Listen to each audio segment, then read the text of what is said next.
does not have a swimming league. Oh, the league that you see or the competition that you see among clubs is organized by a private individual. The Swimming Association, as we speak, has not on any occasion given a pool boy or a noodle or a kickboard or any swimming vest or swimming goggles to any swimming club in this country as far as supporting them to even develop a natural talent is concerned. Oh, a lot of the burden is on parents who send their kids or their children with talent to the swimming clubs. That is the state of play. If that's the case, how come we have swimmers representing Ghana? There was recently a competition. The last time there was a competition in Romania, the Swimming Association brought the competition and advertised it. If you are a parent and you want your child to go and perform, participate, you pay for your child's ticket, you pay for your child's participation in the competition, all expense borne by the parent for your child to go and participate in that competition. That is the state of play. So when you see the clubs bringing Legon Sharks and the likes, bringing their athletes to come and compete, I know those clubs. They are self-sponsored.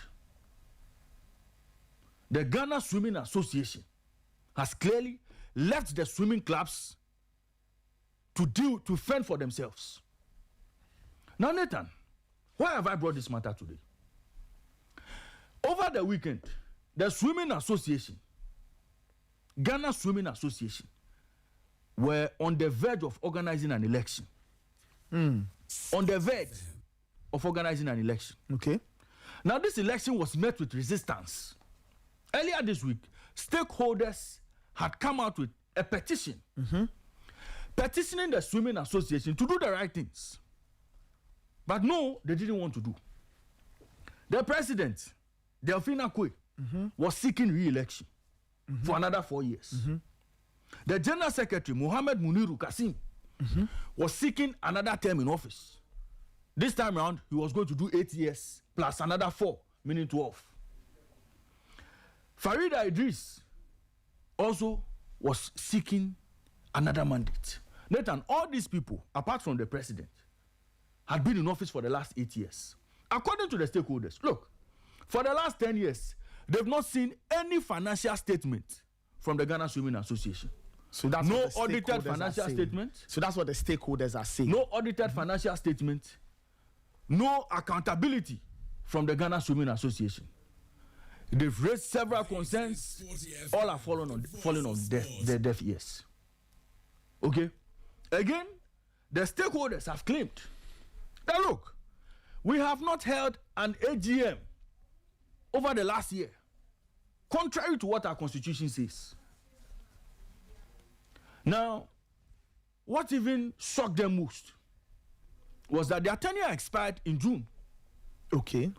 No real reasons were given to them as to why they could not hold elections in June, but the elections were postponed to October. They had raised concerns at the World Aquatics, and they compelled the Ghana Swimming Association to hold elections to make sure it's in line with what the constitution says. Now, when it was time for the election, the Swimming Association, Sporty, hoping to keep running the organization without any opposition, without any challenge, decided to now tell the delegates that they had regional representation in 16 regions.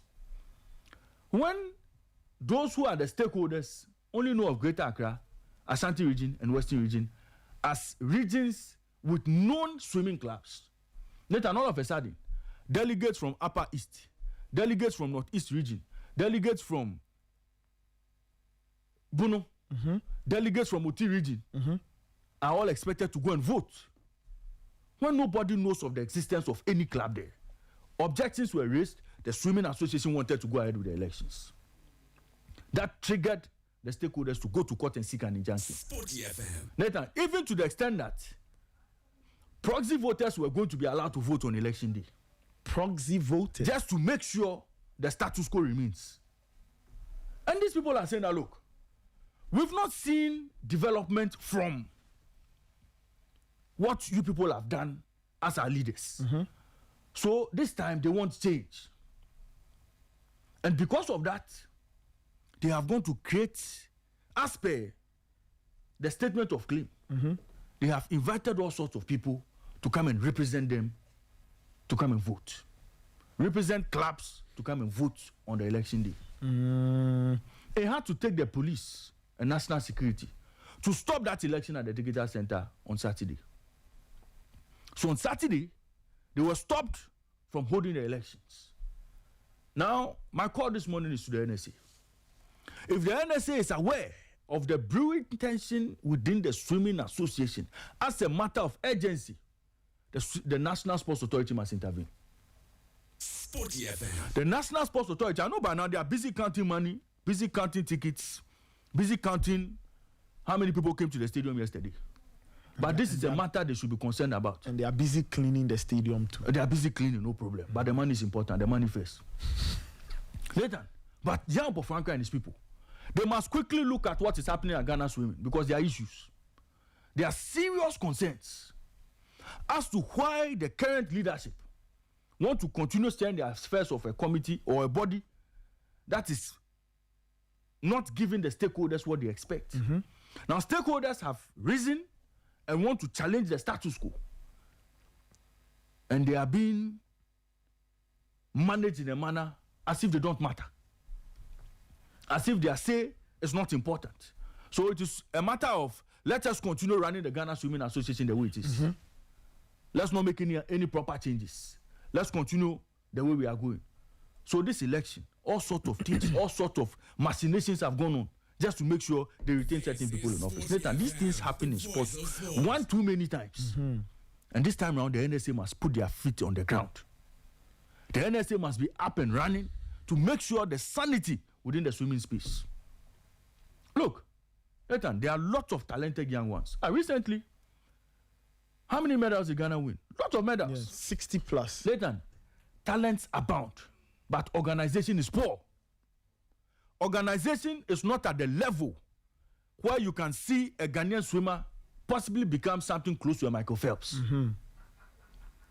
You cannot, you see, because of how the system is being run, you cannot see us being able to compete with Egypt and South Africa and the likes, even on the Africa continent. Okay? So, the sports minister and the NSA, please, there's brewing tension in Ghana Swimming Association. Step in and call them to order. There's a constitution that guides the running of the association.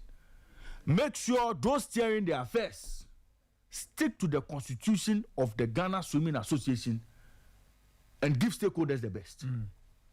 Some of us have kids. We want to represent Ghana at national level. Okay? As we speak, I'm in negotiation with a South African Olympian to manage my kids so I can produce swimmers. But with this kind of organization, Nathan, what is the future of my kids? You see, what does the future hold for my kids? Let me put it that way. Sporty FM.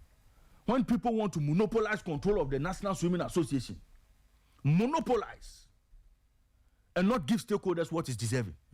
Clearly, Nathan, the status quo cannot continue. You talk about this. I've received a copy of a letter that the Legon Swimming Club sent to the Legal Council of World Aquatics. Fantastic. So World Aquatics is swimming's world governing body. So I think Legon Sharks are the forefront to champion the best of whatever they deserve for Ghana Swimming Association. So they are championing this course. And this letter, they are talking about the issues, a lot of which you've raised here. Yes. They talk about constitutional breaches and irregularities, right? And the fact that the right things are not being done in terms of Ghana Swimming. Okay. Now, the letter, so apparently on the 11th, so the World Athletics endorsed 11th October for the GFC's elections to be held. Okay. Yeah. Now, World Aquatics further emphasized that the extension of the mandate of the current executives beyond 19th June without clear justification was a breach of the GSA constitution. As a result, World Aquatics, according to this letter, which is World Aquatics, highlighted that the World Aquatics would closely monitor the conduct of the General Assembly scheduled for the 11th October, and should the Assembly present irregularities, you will have no choice but to consider stronger measures to safeguard good governance, transparency, and accountability within the Ghana Swimming Association. The letter goes on to say, on September 21, 2025, the GSA issued a notice of Congress identifying in paragraph 5 that the delegates were entitled to vote at the 11th October General Assembly. The notice of Congress contained multiple constitutional violations and irregularities. On or about September 2025, 6 swimming clubs and 7 of the candidates running for election petitioned the GSA and its election committee to address the breaches and align the notice of Congress with the constitutional provisions in the GSA constitution. Yeah. The GSA and the election committee have refused to acknowledge and address the issues raised in the above petition. Thank you very much. Okay. On October 6th, the GSA issued a notice of polls listing the delegates entitled to vote at the 11th October General Assembly and the candidates for the said election. The notice was circulated a mere 5 days to election. The notice contains all the constitutional violations and irregularities that were identified by the stakeholders of swimming and for which redress was sought from the GSA and the elections committee. Then they go on to list the breaches. Yeah. Refusal to render audited accounts, inclusion of regional representatives, inclusion of technical representatives, inclusion of swimming club representatives, inclusion of NSA representatives as a candidate and delegate, and refusal to hold General Assembly meetings. And they say based on all of these things, the irregularities identified and the refusal of the GSA and election committee to address the issues raised, some of the candidates are of the considered opinion that the breaches are intentional and aimed at rigging the election in favor of the existing executive. Now, they also want the dissolution of the current board to disable them from interfering with the current election, and they want an independent IMC spearheaded and supervised by the GOC, which shall nominate a rep to chair the interim committee. So it goes on and on and on. The letter is signed by a gentleman named Stanley Aban, who is with the Legon Swimming Club. So Nathan, these are the... And I also have 2 injunctions here. The court injunctions. Yes. Which, so 10 pages, 18 pages. So Nathan, you see, what we are saying is that, look, the state of swimming and the talent pool that we have, look, they deserve better. The talents deserve better. Okay. You know what? Let's go to the line. The leadership is clearly not advancing the course they must advance. And some of us are not happy. The stakeholders are not happy. Okay, let's go to the line. The NSA must wake up. Thank you. Let's go to the line. Daniel Ochiopare is a coach at the Legon Swimming Club. He's on the line to throw more light on. We want to understand what exactly is happening. Daniel, good morning. Thank you so much for joining us. Welcome to the Sporty Breakfast on Sporty FM. Good morning. How are you doing, Daniel? How are you? I'm doing so well. Wonderful, wonderful. Can you just explain to us what exactly is happening? I've seen copies of the injunction. I've seen copies of letters that the Legon Swimming Club has sent to World Aquatics detailing infractions or things that some stakeholders in swimming or of swimming are not happy. Can you just explain to us why or how we got here and what exactly is happening? Okay, thank you so much. I think some few months ago, exactly in June, the Ghana Swimming Association was supposed to have its Congress to elect new executives. The next thing we heard was that the executive by themselves have, postponed the election or the Congress to October. This is This Sporty FM. honestly the voice didn't of go sport. so well with it. And the first thing or action we took was to formally write to them that our constitution, that is the Ghana Swimming Association constitution, you as an executive cannot take a decision on your own to postpone the Congress. You need to call for General Assembly for all of us to sit and deliberate on this issue. Give us the reasons why you want to postpone it. And once we are okay with you, in the General Assembly, we will all accept and then give you some time to hold the election.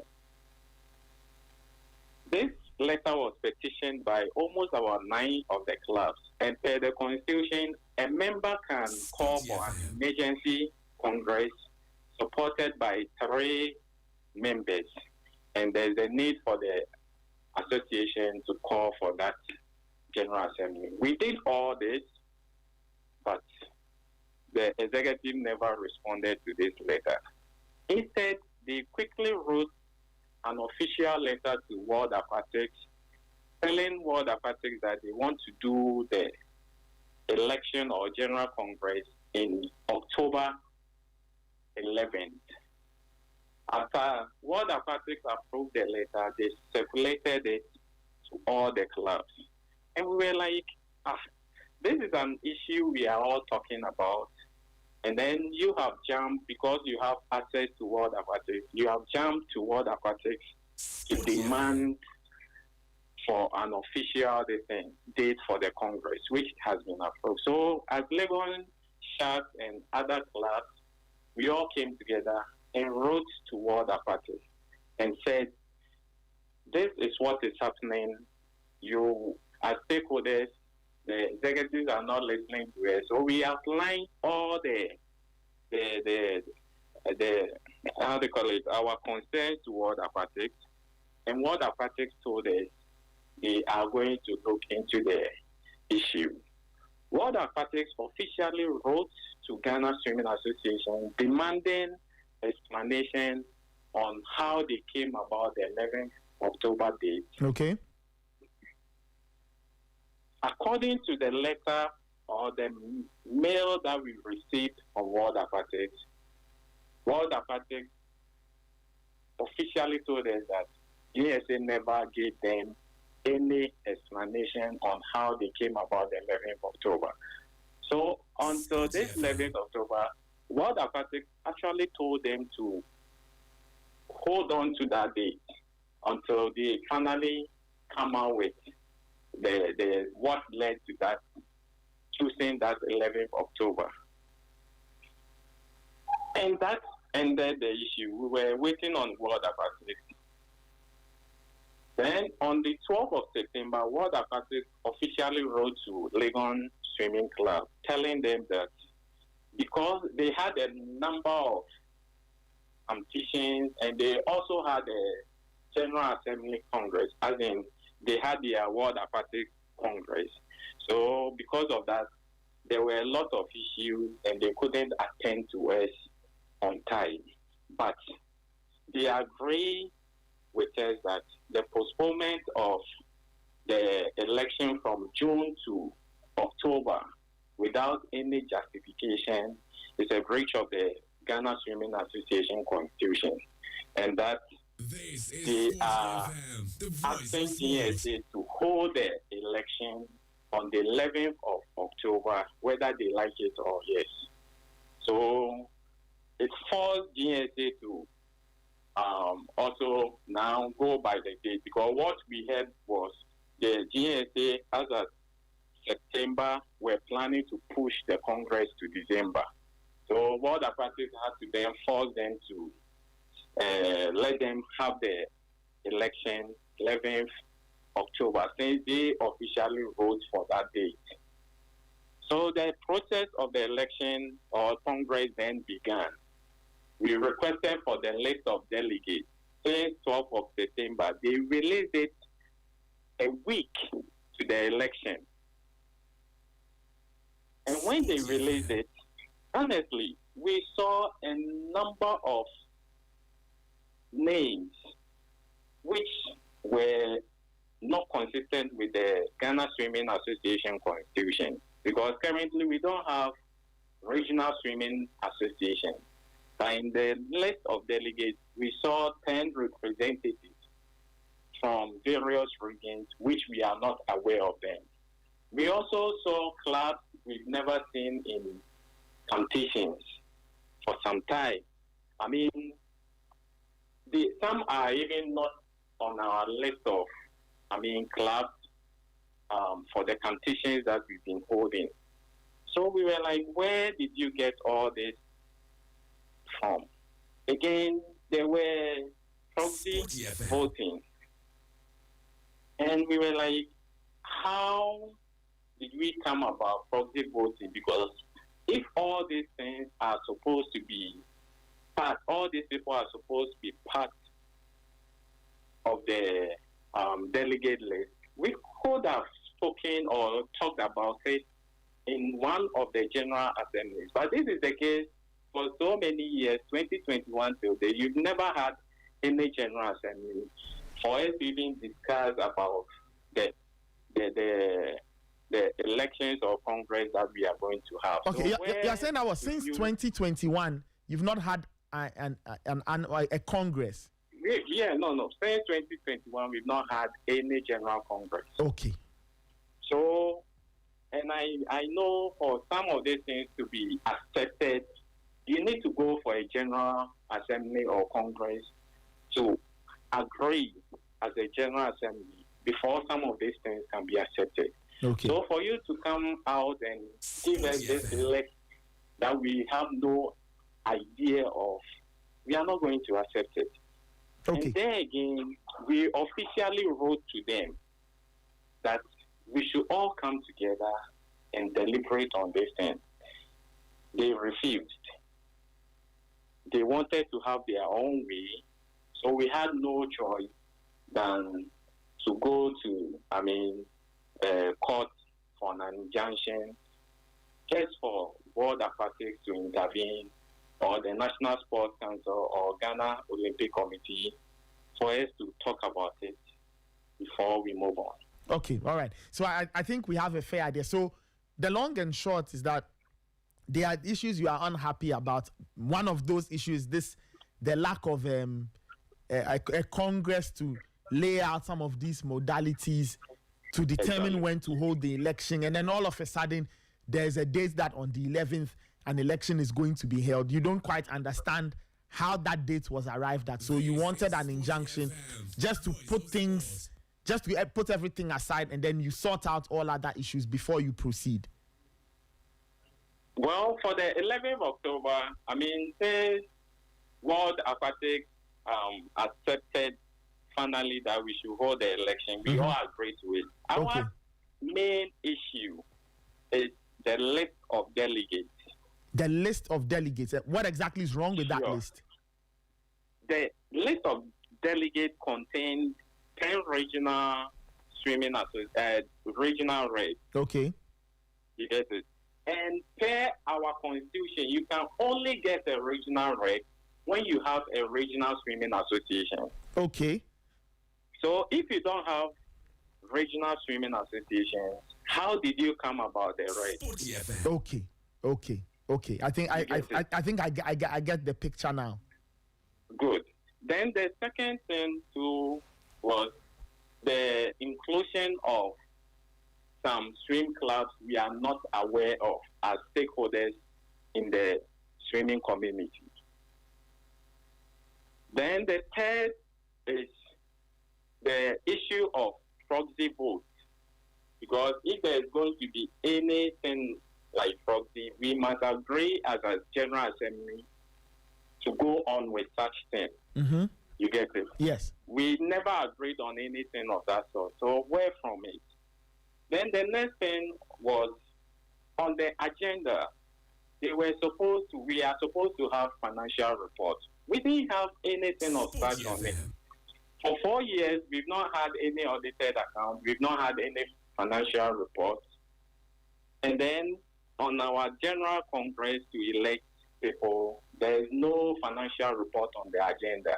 We didn't agree with them. We said it must be added as part of the agenda. And they refused to respond to all these things we raised. So we had no choice than to go to court for an injunction. Wow. Okay, so now that so you went for an injunction, what has happened? Has the current GSA executive said anything? Were they served?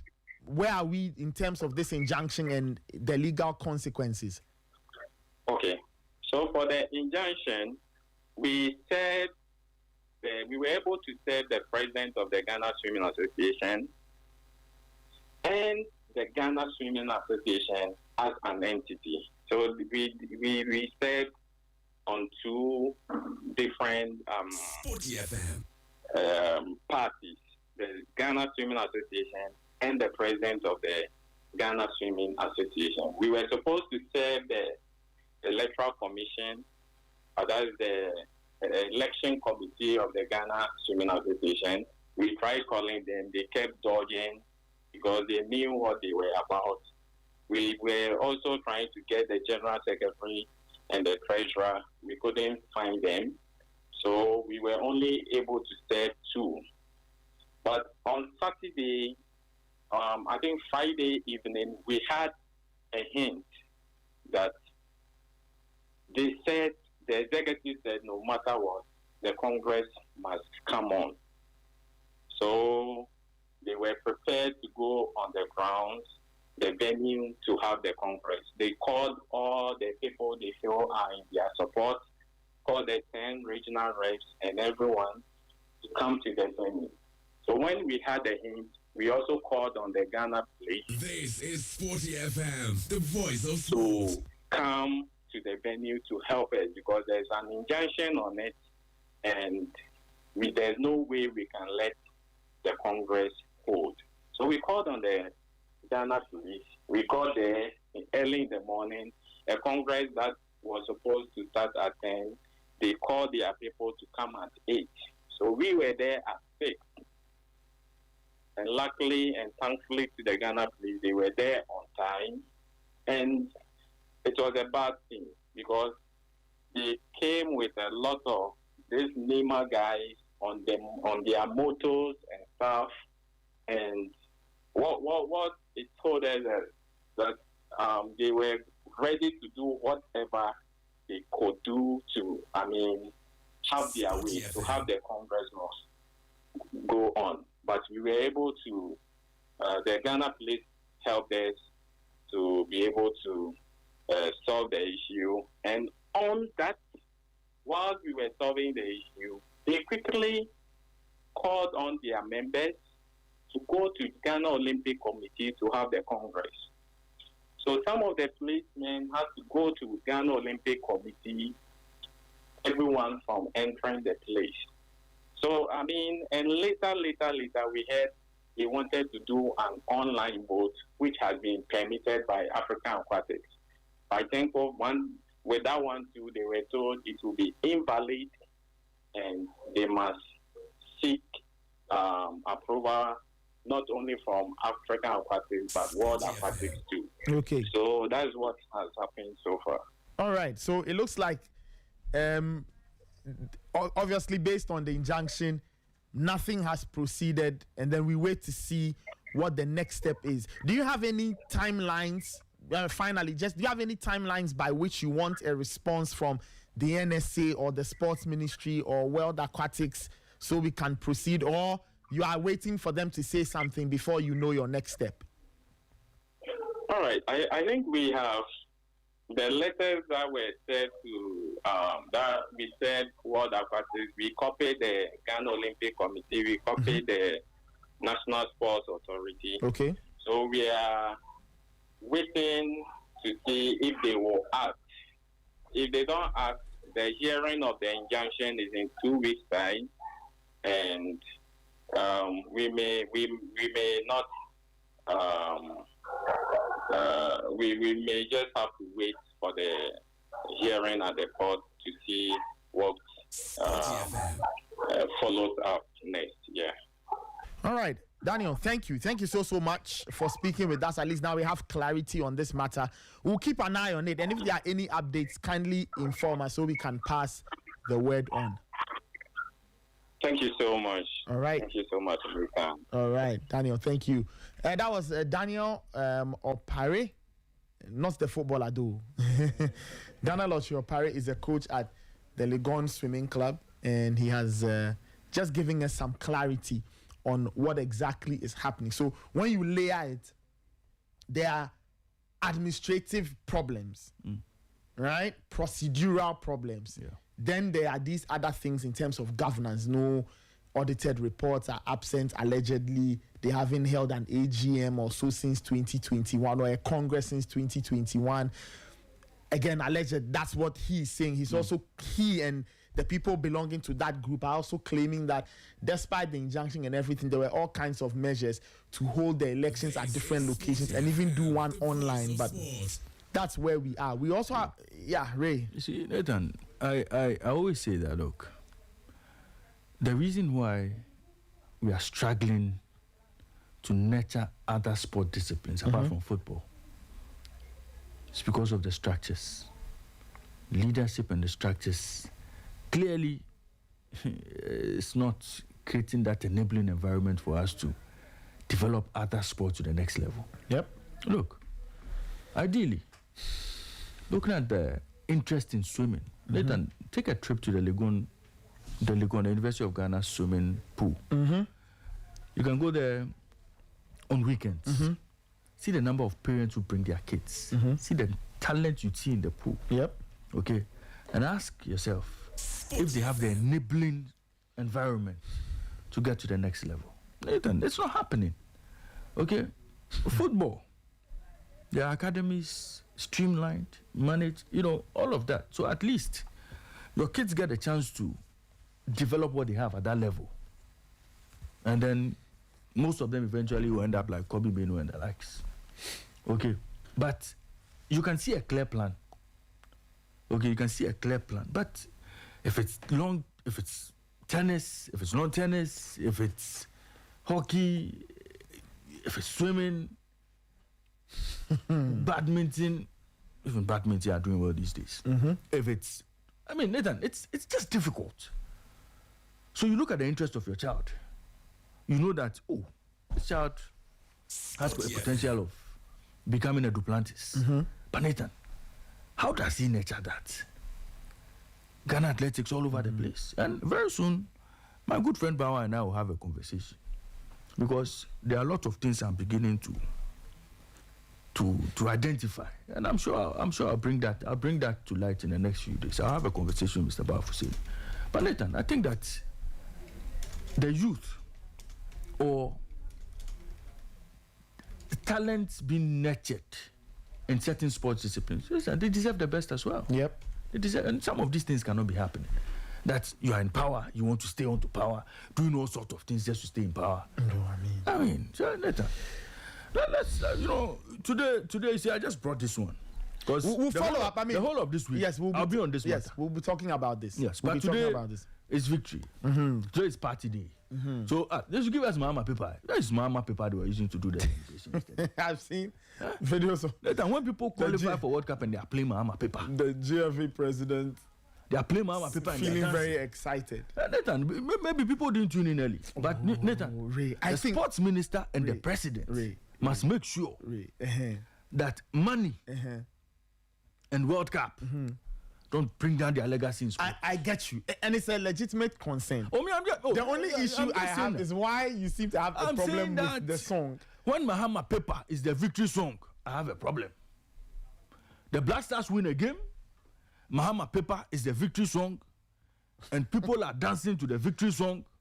I'm saying that the Honorable Sports Minister and His Excellency the President must make sure that World Cup and money don't define their legacy in sports.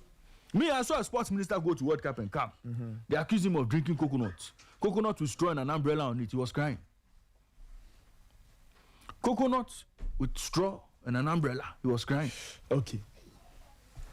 I saw a whole committee set up. Now, Nathan, you told me this story, that the whole of Brazil Live. Oh yeah. The money episode. Thank you. The money episode in Brazil. Those who were there, they'll tell you Listen, that Charlie, it wasn't that easy. Brazil debacle shot the administration of John Mahama. Part 1. Yeah. It shot it in the foot. Yeah. They never recovered from that episode. They shouldn't let that happen again. Okay, no problem.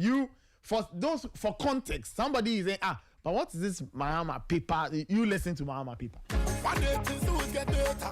We got me fun in Ghana, America and Jamaica. I they count my paper, I don't make credit for hater. Hey, yeah, you want me on it. You know that me love you only. Me love how you wine for me. You kill me when you call me. My heart desire, you are the only one I require forever, forever, forever. You know say I no go fit take another. Make them talk, I no go bother. If you know be you, then my paper. Oh yeah, my paper. Oh yeah, frankly paper. Kewa money. Yeah. Mama, yeah.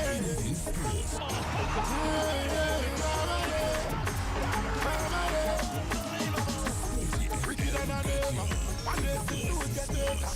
We got me fun in Ghana, America and Jamaica. I they count my paper, I don't make credit for hater. Hey, yeah, you want me on it. This Mahama paper, it was blasting at the stadium yesterday. And people were dancing. Shout out to the stadium DJ yesterday, bro. Yesterday it was almost like it was a shatter day. It was shatter after shatter after shatter. Okay. Hey. Yeah. And then do you know my favorite part of yesterday? Who requested the Mahama paper? That one I wouldn't know. My favorite part of yesterday was after the game. When Benjamin Asai took off his Black Stars jersey, took off the undershirt. He had this Shatawale singlet or undershirt. Then he knelt down and did the SM for life sign. I loved it. Like, it was so nice. It was just nice to watch that. Shatawale will give him a car and money soon. No problem. I just like the fact that you see what I like is that he's unapologetic. The man likes Shatawale, and he's very unapologetic. Oh yeah, about of course. it. I mean, you like it. I mean, I've seen some people trying to make a meal of it. Oh no, Charlie, no. Listen, look, listeners and people on social, you need to understand something here. Look, this life. People have their lives. They It's live short. before. This life is short. If you say that you let some of these things worry you Charlie, somebody likes Shatta. Let him like Shatta. No, but Nathan, I saw a picture of Benjamin Asari. Yeah. Together with Shatawale playing in a team way back.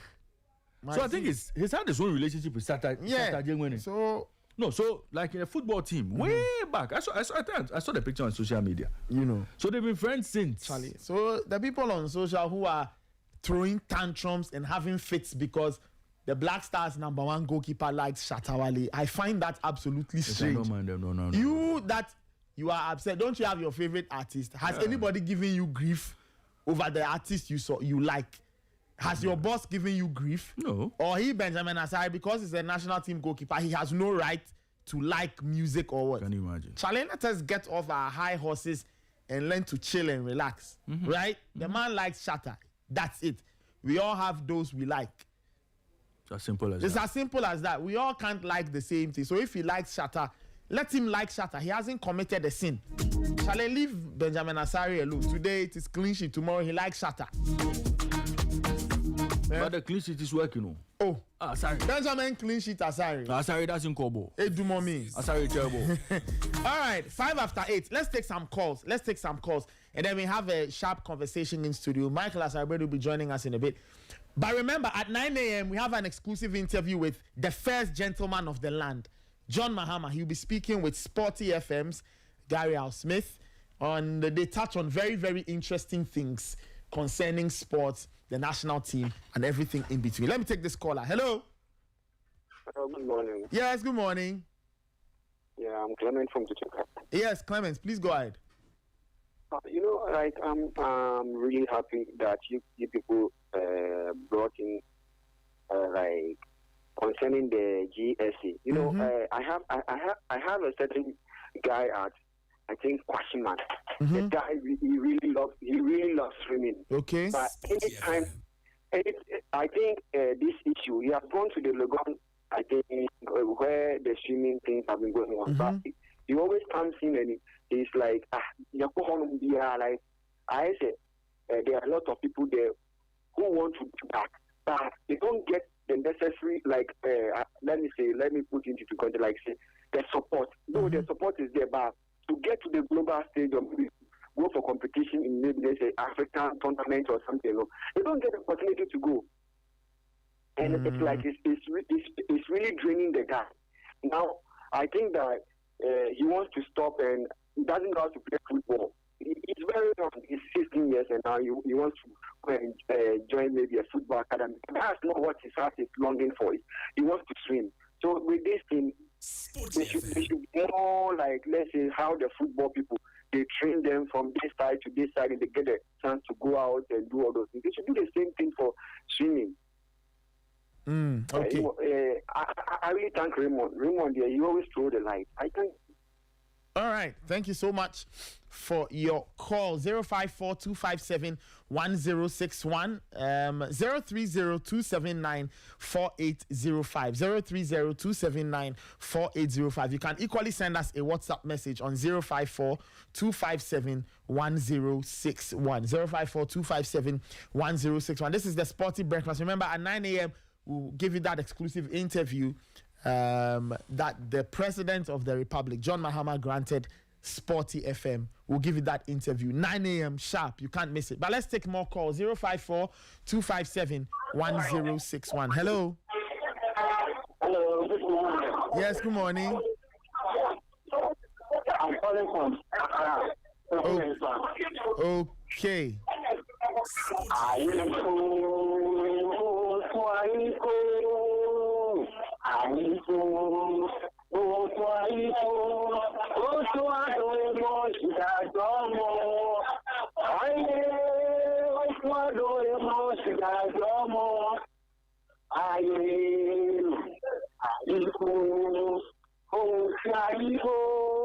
Listen, I hope you understand why I'm singing this song. Why are you singing the song, please?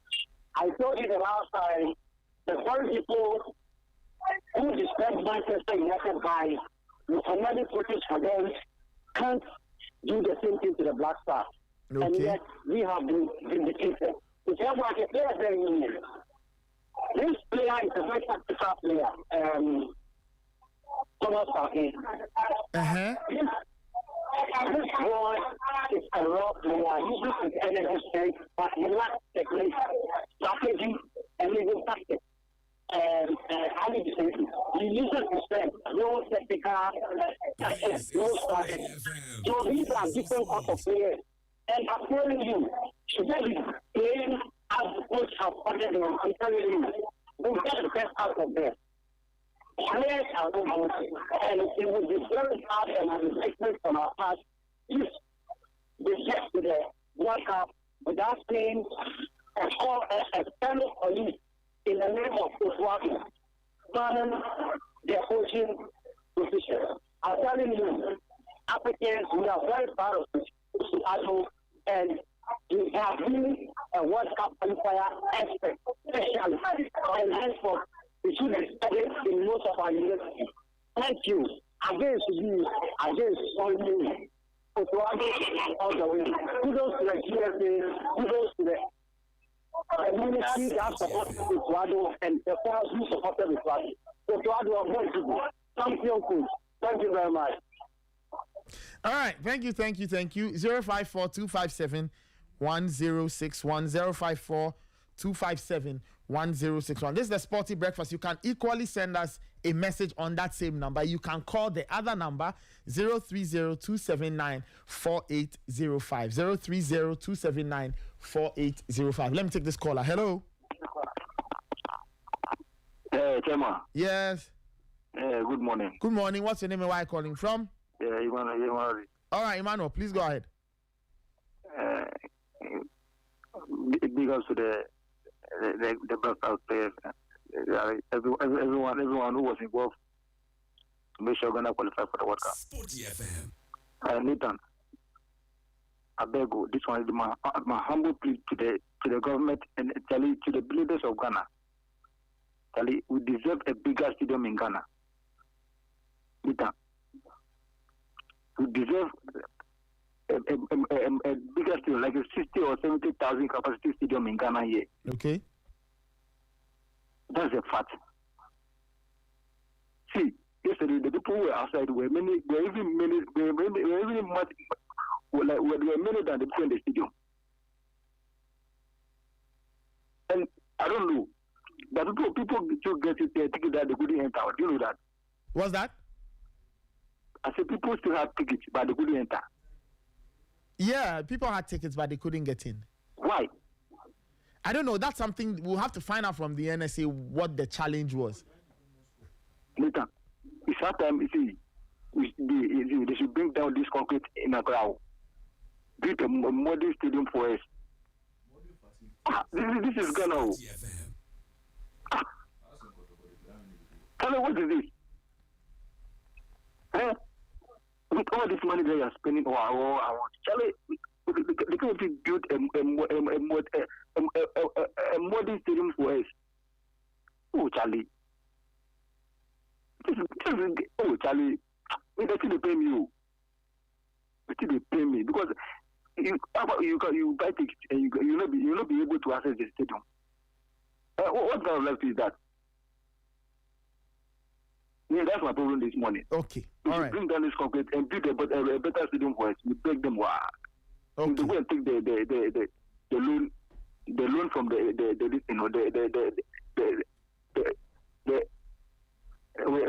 they go for the loan, it's going to be easy to do better things. It's not going to use it to buy V8 and all those stuff. We beg them. Good one. Okay, all right, Emmanuel, thank you so much. Let's take a few more calls. 054-257-1061. 030-279-4805. You can also send us a WhatsApp message on the number 054-257-1061. Let me take this caller. Hello. Oh, my guy. Yes. Good morning. What's your name and where are you calling from? All right, please go ahead. Shout out to my nigga over there, bro. Raymond, Charlie, how are you? I'm good, my brother. How are you too? Hello? Yes. Yeah, I hear from you people. I did. You go hear from me soon. Okay. Charlie, we all are excited for Ghana. As for qualifying, we are all happy. But the good thing is, what is the way forward right now? Now we always see that we qualify already. We qualify already.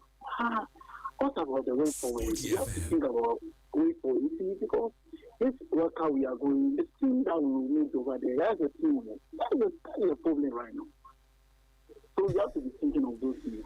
So I know, you see the first match, our last two matches that we played, I monitored the game. They play well. Yes. They play very well. I love how they play. But are they going to continue like that? Because the kind of roster that we know, they are off and on. You see, they are off and on. So we are excited, but we have to think about how they will be later after this game. You see, so we are praying for them because if you don't perform well, if you go meet something like if you reach in the group, you can even meet Spain or Norway or South Colombia and others. You can't even beat them. So that's the problem. So we have to pray for the Ghana Black Stars. Thank you, bro. All right. Thank you so much. 054-257-1061. 054-257-1061. Let me take another caller. Hello. Yeah, hello? Yes. Yeah, good morning. Yes, good morning. Yeah, this is I texted Raymond earlier. This Olufu or Davon. Okay, all right. I don't know if you've chanced on if you've gone to the Black Stars official page on Instagram. What's the challenge there? It's quite like their celebration, the flyer they have congratulating the Black Stars. It's quite intriguing to know that Inaki didn't play. He's on the flyer. Benjamin Asari, who is the first 11, has been omitted from the flyer. Okay. I know someone may say it's too early to make. Okay. Can I ask you a question? How many players? Hold on. How many players are on the flyer? There are quite a number of. Give me a second. There are like quite a number of players. Okay. Are there all 23 players there? Come again? Are there all 23 players there? Not necessarily 23, but all the first 11 on the flyer, including those who came from the bench. So the keeper who is the first 11 should be on the flyer. He's your first 11. You know what? Hold on. You see, one, I don't even know when that flyer was designed. That flyer was posted last night. And I'm saying I do not know. Relax. Take it easy. I do not know when it was designed. Do you understand? Let's not be quite defensive. No, please, let's not be defensive about No, this. I'm not being defensive. I'm only saying that it is a flyer. In any case, when national teams put up their flyers, not everybody makes Not everybody makes the cut. But your first 11. No, you see, relax. No goalkeeper take it easy. They are outfield players and no, no goalkeepers. I'm very easy, but just go on their page. I've seen the image. I've seen the image. I have seen the image. Not necessarily that one. Check all the flyers out. Check all the images out. I don't know if it's a deliberate attempt not to include any goalkeeper for a peculiar reason. Okay, take it easy. No problem. So that's something. You don't play your matches without goalkeeper. It's a mandate to have the goalkeeper there. So why do you just post players without your goalkeeper? Check the flyer. Check everyone who played yesterday was there. Okay. Including some who didn't even play. Take it easy. Even and I'm saying that. From the bench were there. I get your point. It's maybe when the flyer was designed. Take it easy. The flyer was take posted, it easy. Maybe it was an oversight. It's not about when the flyer was designed. It's about when it was posted. It's about when it was posted. Yeah, you posted it right after the game and you've written qualified. Do you know what I'm saying? So to design and write qualified, meaning you had a motive. You wanted to post a team that qualified, like that's qualified. So why is the goalkeeper in it? Okay, no problem. And he was a key component. No problem. Key member of the team. He has given you so many clean sheets. Is there an attempt to omit him? I do not know. What I can do is that I can cut this recording. It's just a hypothetical question. No problem. And I'm saying that I don't have the answer. What I can do is I can cut this recording and send to the GFA. Then they can deal with it. Inform them about it. Let them know. Because some of us are very observant. We are seeing everything going on. Did they just use him to qualify the squad and try to... And the focus is to have someone else play go for the World Cup. Take it. You see, I get it. But you see now, relax. Now we are venturing into the realm of speculation and hypothesis. I'm saying, I'm just asking. These are questions that actions like this will warrant such questions. Because ideally, if you are posting a picture, share one with all the team, like all the players. First 11 squad, ideally. You see, hold on. I'm going through the image again. There are so many players who have played, but are omitted. But I get your point. As I said, we'll carry the query on to the GFA. Maybe they have an answer. You know what? All the 11 Chairman, I'm running. We don't have time. Let's move on. Let me take another caller. 054-257-10. You've brought a query. I said we'll carry it on, and you are still Charlie. Hey. So is it that in this town we don't like peace or what? Every day we want to generate one new problem when there's none. Abba, don't you get tired? Let me take this caller. Hello. Hello. Yes. Yeah, Nathan. Yes. Good morning. Good morning. It's good you even ended that call because it's totally a waste of time. A lot of speculations, and keeper didn't. Keeper was not involved in all kinds of problems. Why, Charlie? So I want to say a big shout out to Raymond because you see, the other thing he was talking about last week really played out yesterday, especially with his substitutions. And when you take key players out, Otto will not get peace. The man has qualified to Monday morning. We won't let him enjoy his qualification. No. You see, when we give room to certain things like this, then the person gets really headed. Then he doesn't see the corrections and all of those things. So let him know that he also needs to do a proper substitution. That is all we ask from him. We are not saying he's a bad coach, but we just need him to do a substitution that will also give the team some weight. Not substitutions that will give the team some pressure. That's all we are asking for him. Good morning. Okay, all right. This is the Sporty Breakfast. 054-257-1061, 054-257-1061.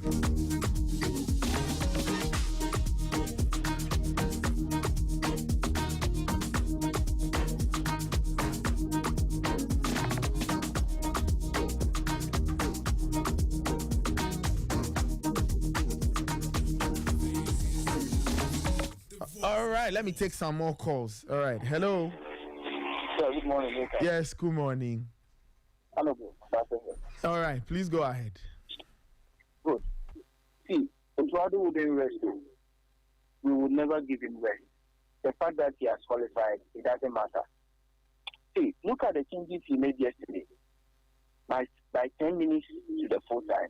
You know, if it was a better team, they would have equalized. Yeah, that's very possible. Yes.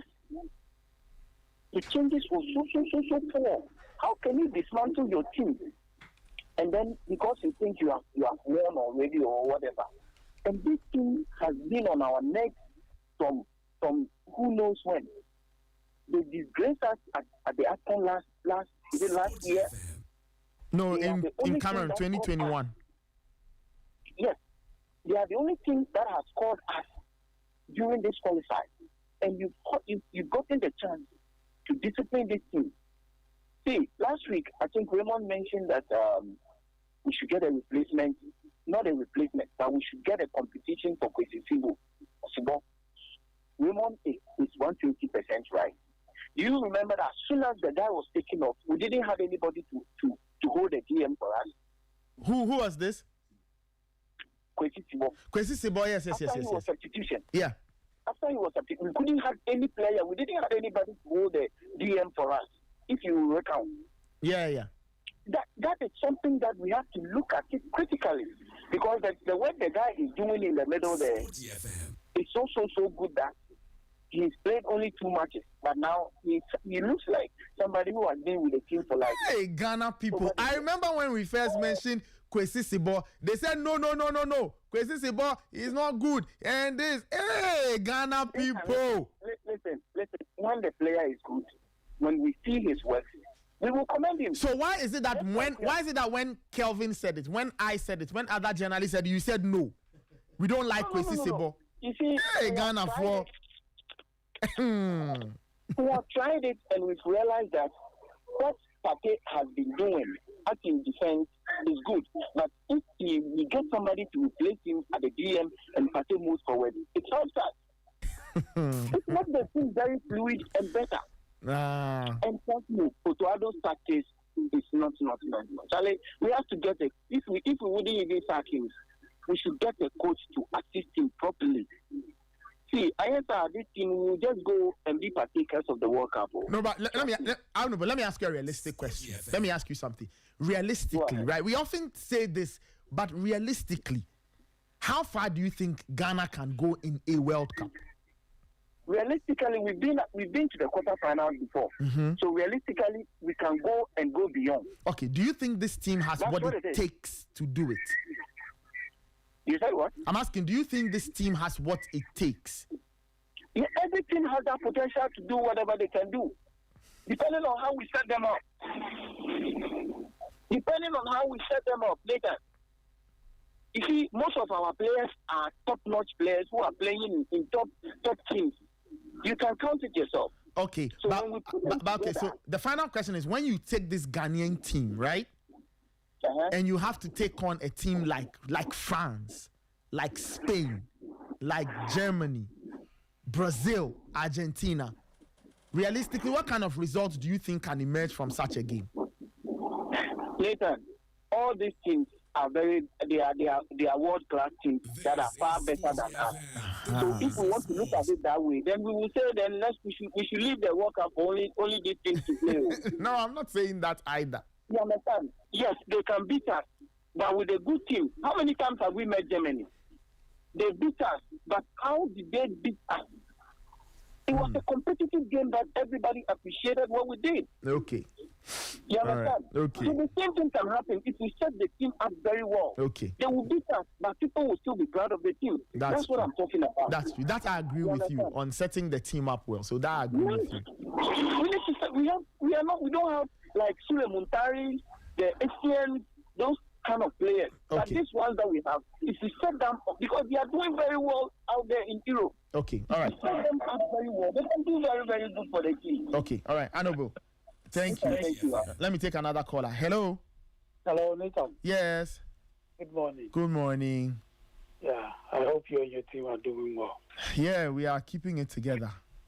Yes, yes, like we said the other time. What's your name and where are you calling from, please? I'm Kevin from 19. All right, please go ahead.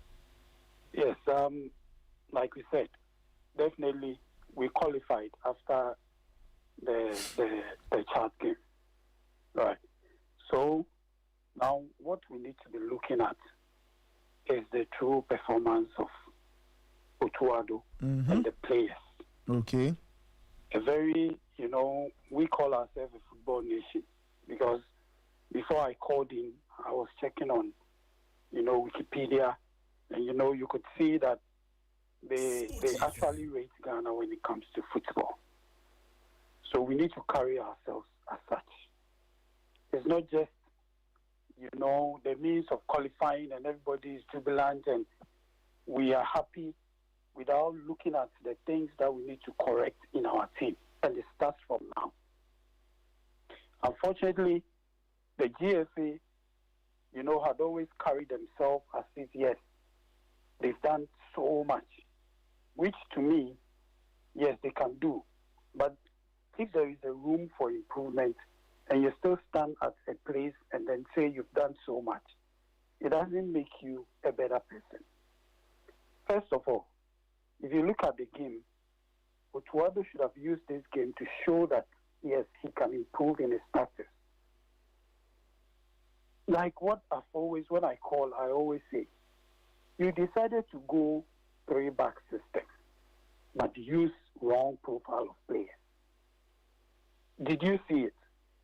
Players that they cannot even pass the ball well. And it's not good. I don't know why he keeps on doing that. Meanwhile, you have the ability to select the players you want in order to make us see that you're a good coach. But you always select, look at the front three. How can you put Semenyo in front? Since when? Semenyo started as a striker, but later other coaches saw him better, and then they started using him from the wings. But you've been doing that, and all of a sudden, now that you need to prove to us that, yes, you are capable of taking this thing to US, you decided to tweak it again and brought Semenyo in the middle. Which, coach who wants to better his team will do this. So, to me, we've qualified. Okay. But we still need to start by scrutinizing both the players and the coach himself. I think that, he can't do it. But we can still take him out. Okay. And get a better coach and convince him to, be a second fiddle to the coach who will take us to the World Cup. Thank you. All right. Thank you. Let me take another caller and then we'll move the conversation on. Let's take our final caller for this segment, right? And then we move it on. Hello. Ray, good morning. Yes, good morning. Yeah, this is Gamel. Gamel, how are you? Fine, thank you. How are you too? Charlie, we're there inside. It's been a grilling Sunday, but we are here. Yeah, man. First of all, yesterday I was studying with someone. The person asked me a question I couldn't answer. I want to ask if you could help me. Okay. You see the supporters unions? Yeah. Do they buy tickets? Do they buy tickets? Yeah. So if the NSS says they get complimentaries, I'm told. So if the NSS says they have printed 30,000 tickets, are they part of the 30,000 or 30,000 plus No. them? It's 30,000 plus them. You understand? Wow. So what is sold is for the general public. That is why, you see, the stadium holds 40,000. Okay. So the general public will get like 30,000, and then they open the remainder for complimentaries of different kinds. So their popular stand complimentaries, supporters will get some VVIPs, VIP, those things. But do you have on record the number of tickets the NSA say they've printed for this match? What we know, when we spoke to Mr. Amufa last week, he did say that about 35,000 tickets were printed. So in principle, 35,000 tickets were the ones put up for sale. Okay. And then the rest was, the ones they would give out for, in terms of. But why are you asking? I'm curious. Oh no, we just want to know because some people are having tickets, nowhere to sit. Yes, yeah. And then also, yesterday, normally when the Mexican wave is going through, these people don't mind anybody. They're doing their own thing. People verse, but tell them how to do. Okay. But anyway, let me comment. Yesterday they did well with the Mexican wave anyway, but on previous home matches, people be doing Mexican wave. Then they did about high car, they look somewhere.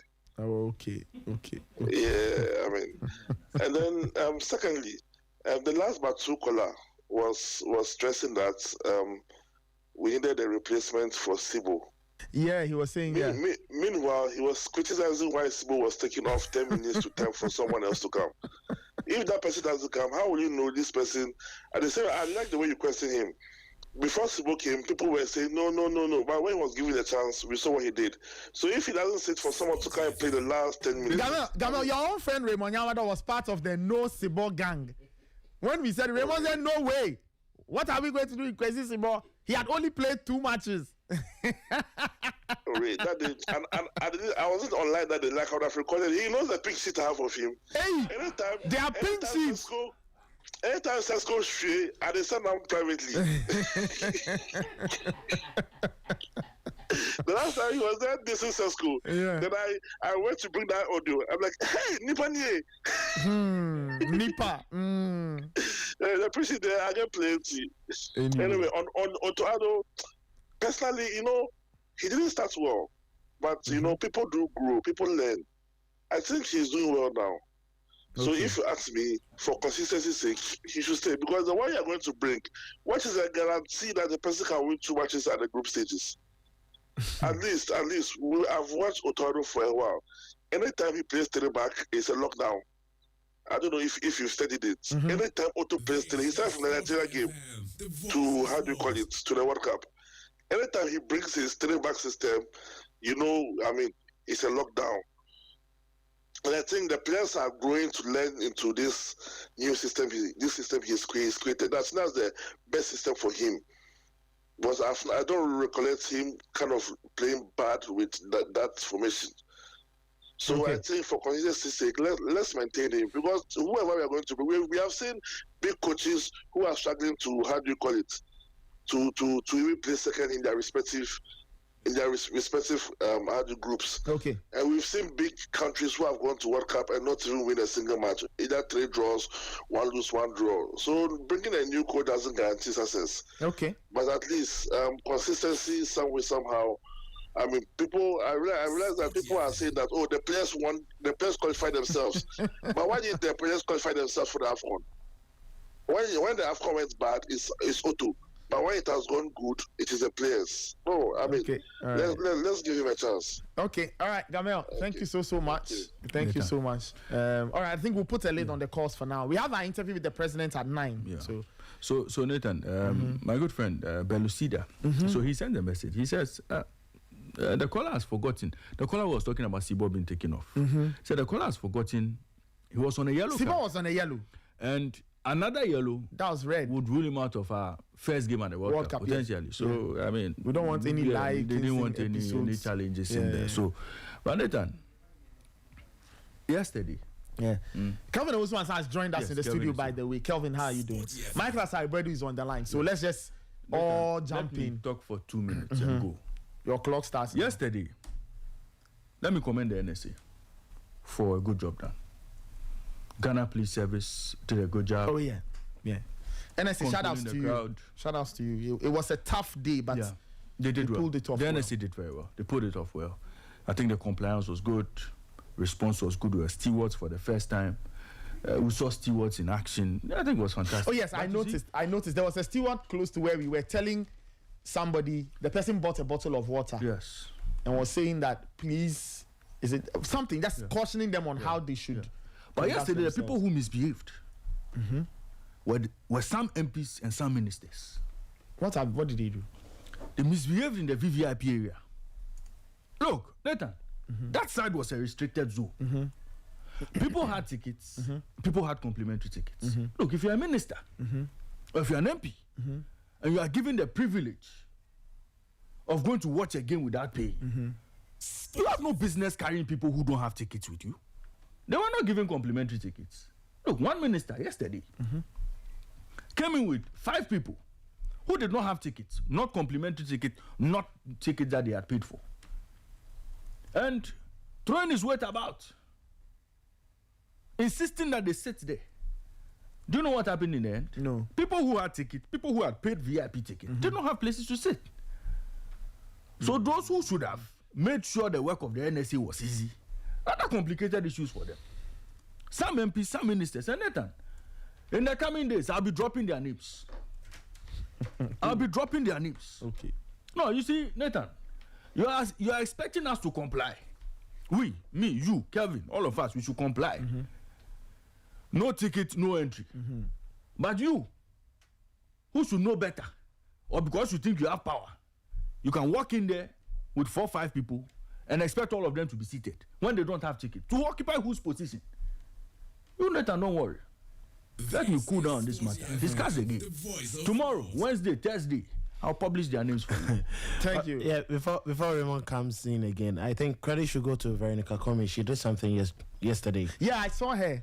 Someone She was just hands-on. Someone decided to just present an ex-player. He's an ex-player of a football club. Presented the ID card from every gate to every gate, and the person was allowed to enter. So when the person was allowed to enter, you know, he got to the final point where he was crossing where he had to be screened by the security officials. Just then, Veronica saw something weird, approached them, and he realized that the person did not have a ticket. It was like, you cannot be using your card. If everyone is using ex-player's card or current football card to enter the stadium, then we won't have the numbers here. So she actually got the person away and told him that if he even wants to stay inside the stadium, he should quickly call someone to get him a ticket, or he's going to let officials send him out. Yes. It happened about 2 times. There were some people also misbehaving at, you know, the outside when I was about entering. Some were just allowing people to enter when they did not have ticket or accreditation tax. I just stood there. So I think one guy realized, oh, Kelvin, this is the guy, Sporty. So then they stopped misbehaving. Then the person came to me, oh, why? You don't have a ticket? Where's your accreditation? I'm like, don't worry, I don't have any, but I'll get one soon. I was then waiting for, you know, the person with my accreditation to just bring it so that I enter. And I think yesterday was good where Julius Emuna was right there, outside, inside. He was just making sure that everything was on point. And I think these two, I'm sure there were lots of others who helped to keep, you know, everything intact. And credit to the IGP. He was present yesterday to make sure that everything was on point. And I love the security officials for what they did yesterday. It was great, except for the person who was misbehaving at the front of the press conference room. Not to body shame him, but the football. But Nathan, he was misbehaving there. He was misbehaving there. The people who have power wanted to disrupt the whole system. I'll be dealing with them this week. This week, I beg you, deal with them. Shout out to Veronica Comey and the NSA. You guys did a fantastic job. We ran into Vero herself. She was out there herself checking tickets and ensuring that everything was fine. Vero, shout outs to you. And you see, yesterday, just after the game, you know, the confetti and everything. Yes.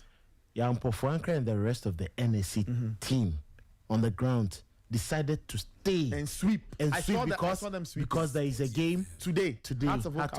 And I think credit to them. At least if we continuously manage our facilities this way, that just after the game we clear everything.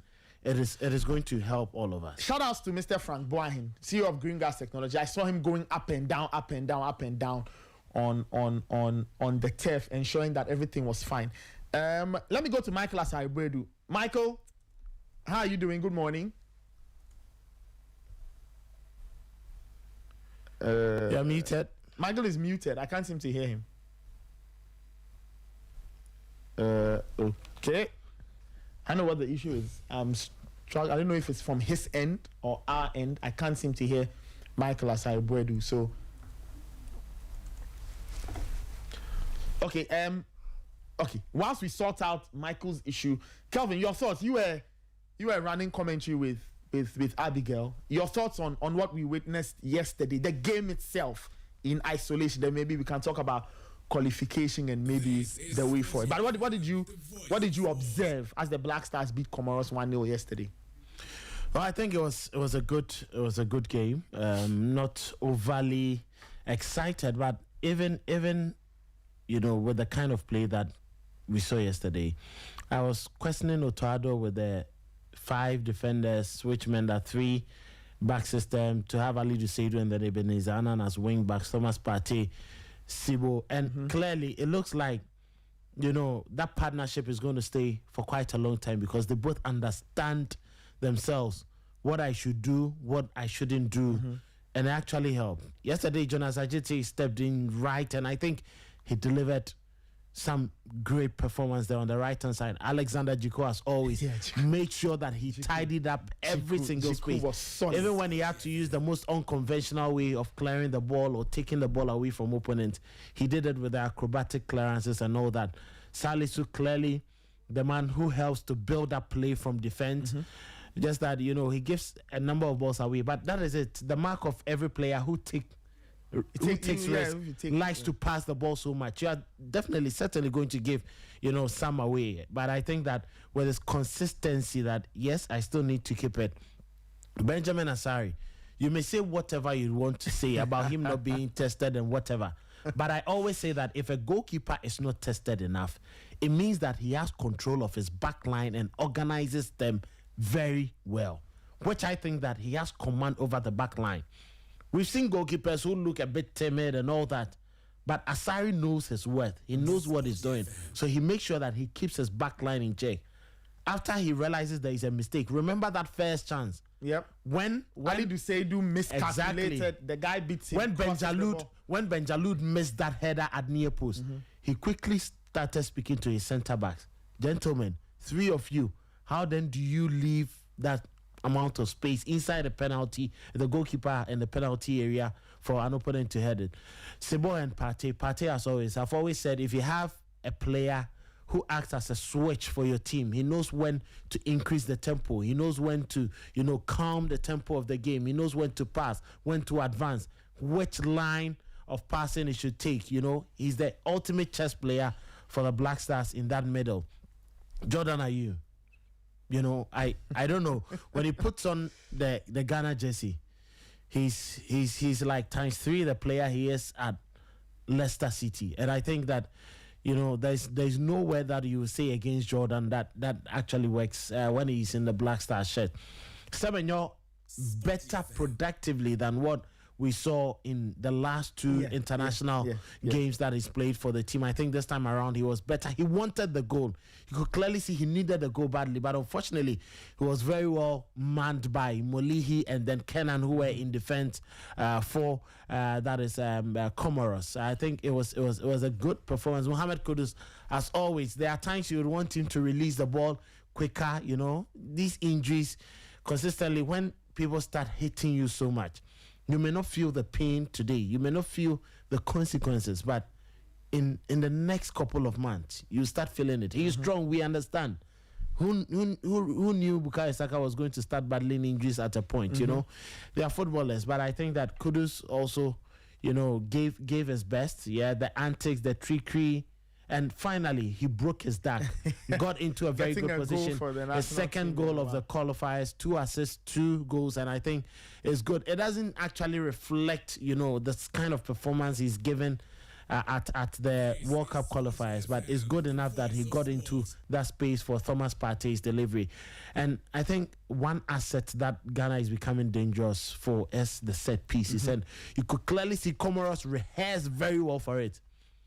A number of times our set pieces, the referee just had to step in and then at least separate the players because they knew that they had to heckle the Ghanaians so that they don't have an easy connection to the deliveries. And for the set pieces, Kudus and Jordan, pinpoint deliveries.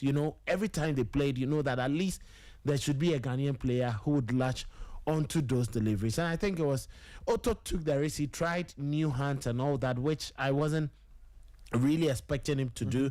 I was thinking it was going to go, more attacking, more explosive. But he gave Comoros a match. This is a side that has troubled Ghana for quite a long time. just when I took the mic, I was trying to bring back memories of 2021 AFCON, which was played in 2022. We traveled all the way from Yaoundé to Garoua. By the time we realized, Andrea, you had a red card, and then they started dismantling us, you know. It was quite good enough. Benjamin Asari, when in Jangama, delivered those shots from range.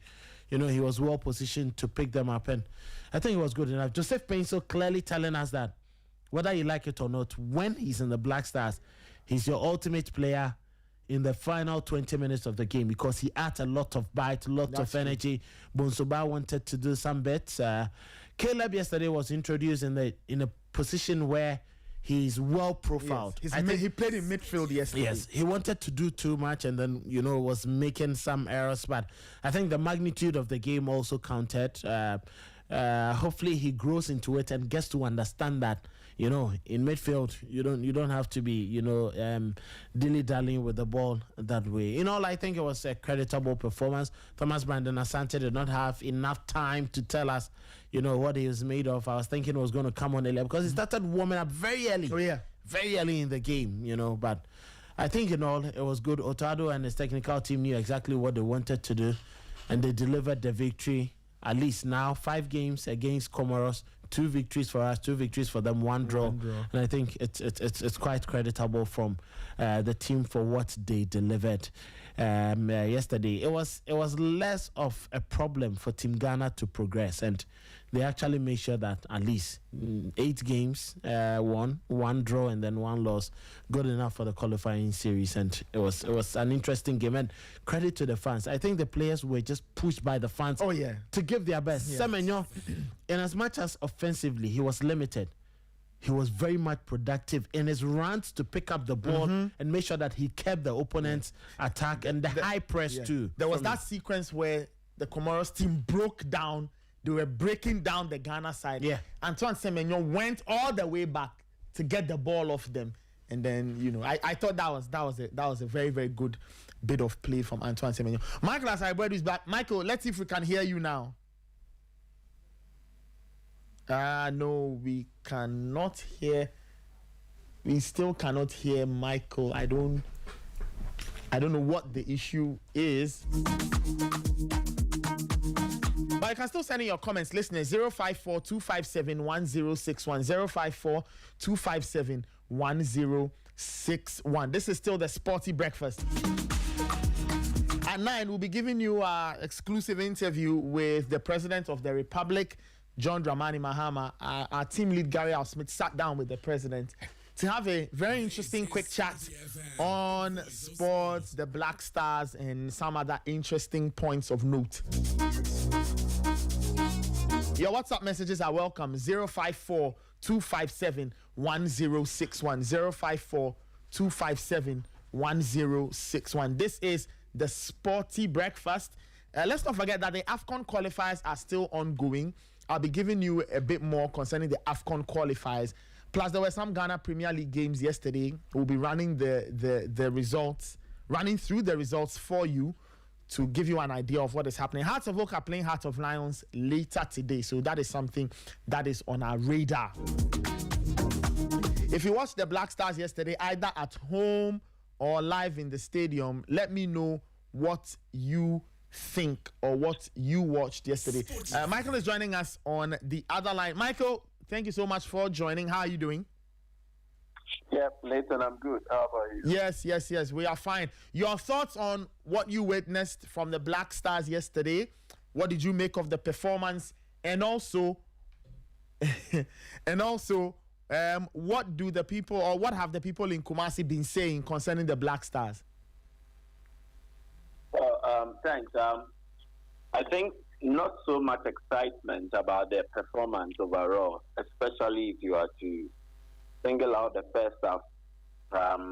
There was a day where most Ghanaians expected the Black Stars to deliver a performance that will match the occasion, something like set them up to a party atmosphere, but it wasn't like that. It looked like the team were more technical and tactical in their approach, and they did not really want to risk it that much. And so, yes, not so much excitement about the performance for me, But I think the result was exactly what we needed. A clean sheet, a win, just to cap off what has been a very good qualification campaign. The only team that beat us was the same Comoros, and it tells you of how they've been a thorn in our flesh in recent past. But we needed to step out onto the field, not really get into the groove of we are going all out for revenge, but rather play a game that suited us, handle the game, manage it very well, and then get the result that was necessary. And I think for that, the Black Stars did excellently, and they've still qualification to the FIFA 2026 World Cup. So yes, in as much as I'm not excited so much about how we performed, I am okay with the results, and I think the ultimate goal was to steal qualification to the Mundial, and that has been secured. So yes, I think the complaints will be few, and the excitement, the praises, the celebration whatsoever would have to dominate. So yeah, kudos to the Black Stars.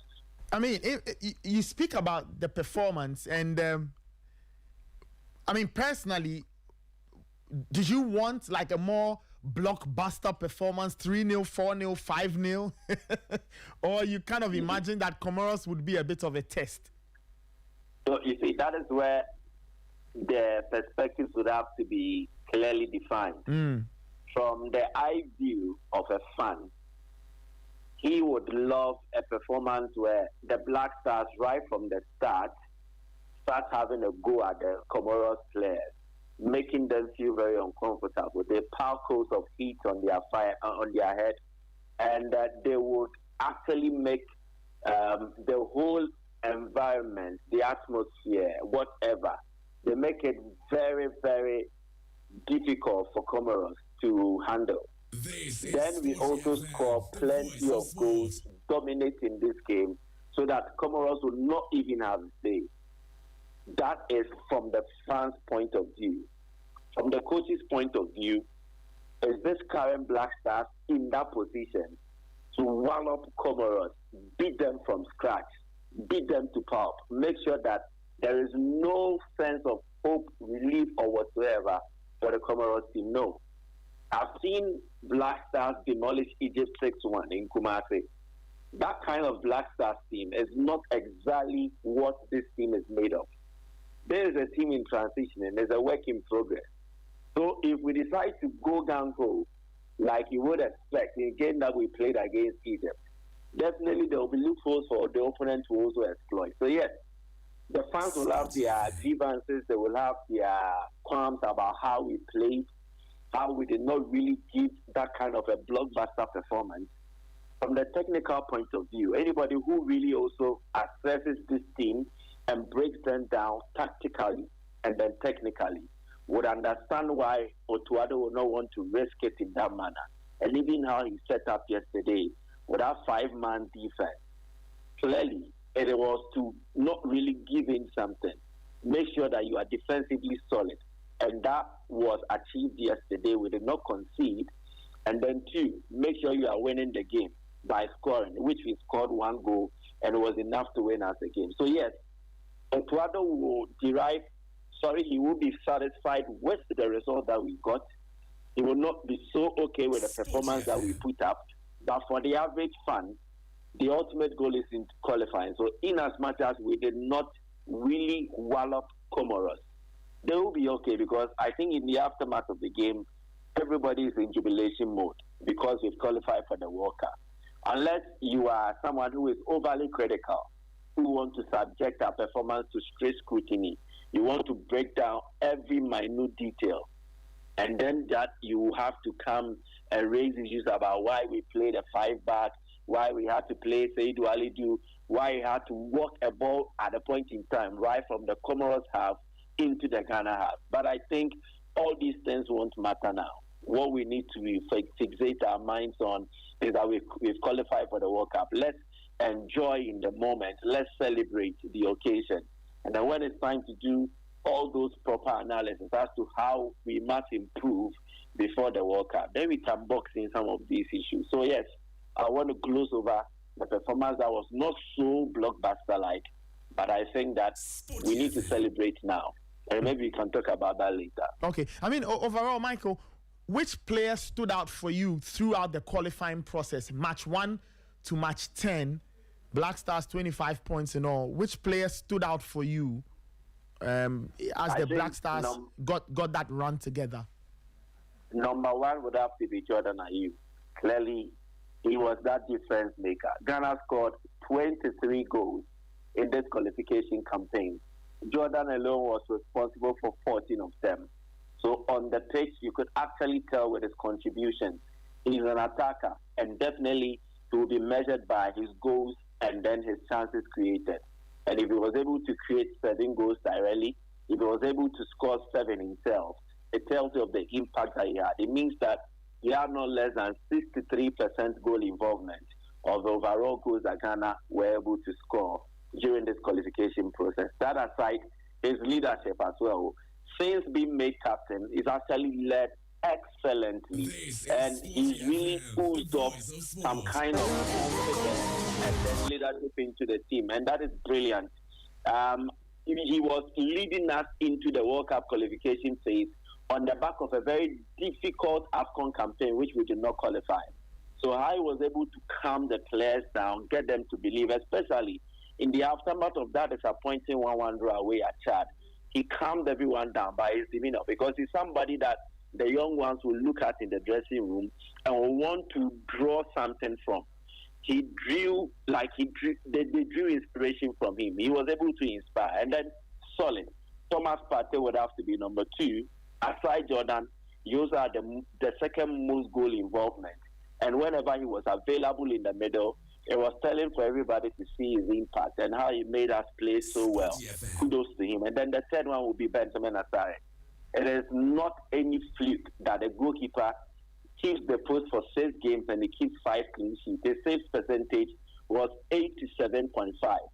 Clearly, he was a very instrumental figure in us getting to the World Cup, and I think he also deserves plaudits. So I would want to single out these 3 players: Jordan Ayew, Thomas Partey, Benjamin Asare, but not to say the others did not play their role well. They did excellently, including Alexander Jiku. But I think these 3, for me, will pass as the most influential players in our team in helping us to qualify for the World Cup.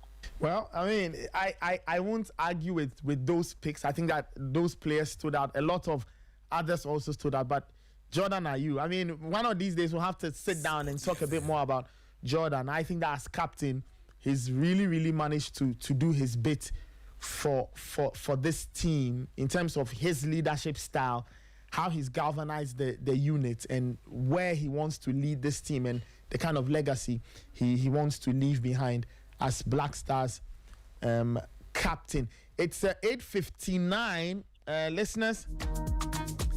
We'll be getting into our interview with the President of the Republic, John Mahama, in a bit. When we come back, we will, touch on 1 or 2 points concerning the Black Stars, and then I'll run through the fixtures for today in terms of the World Cup qualifiers, because it's not done. The qualifiers are not done. The qualifiers are not done on the African continent. There are some games to play, and then we'll also run through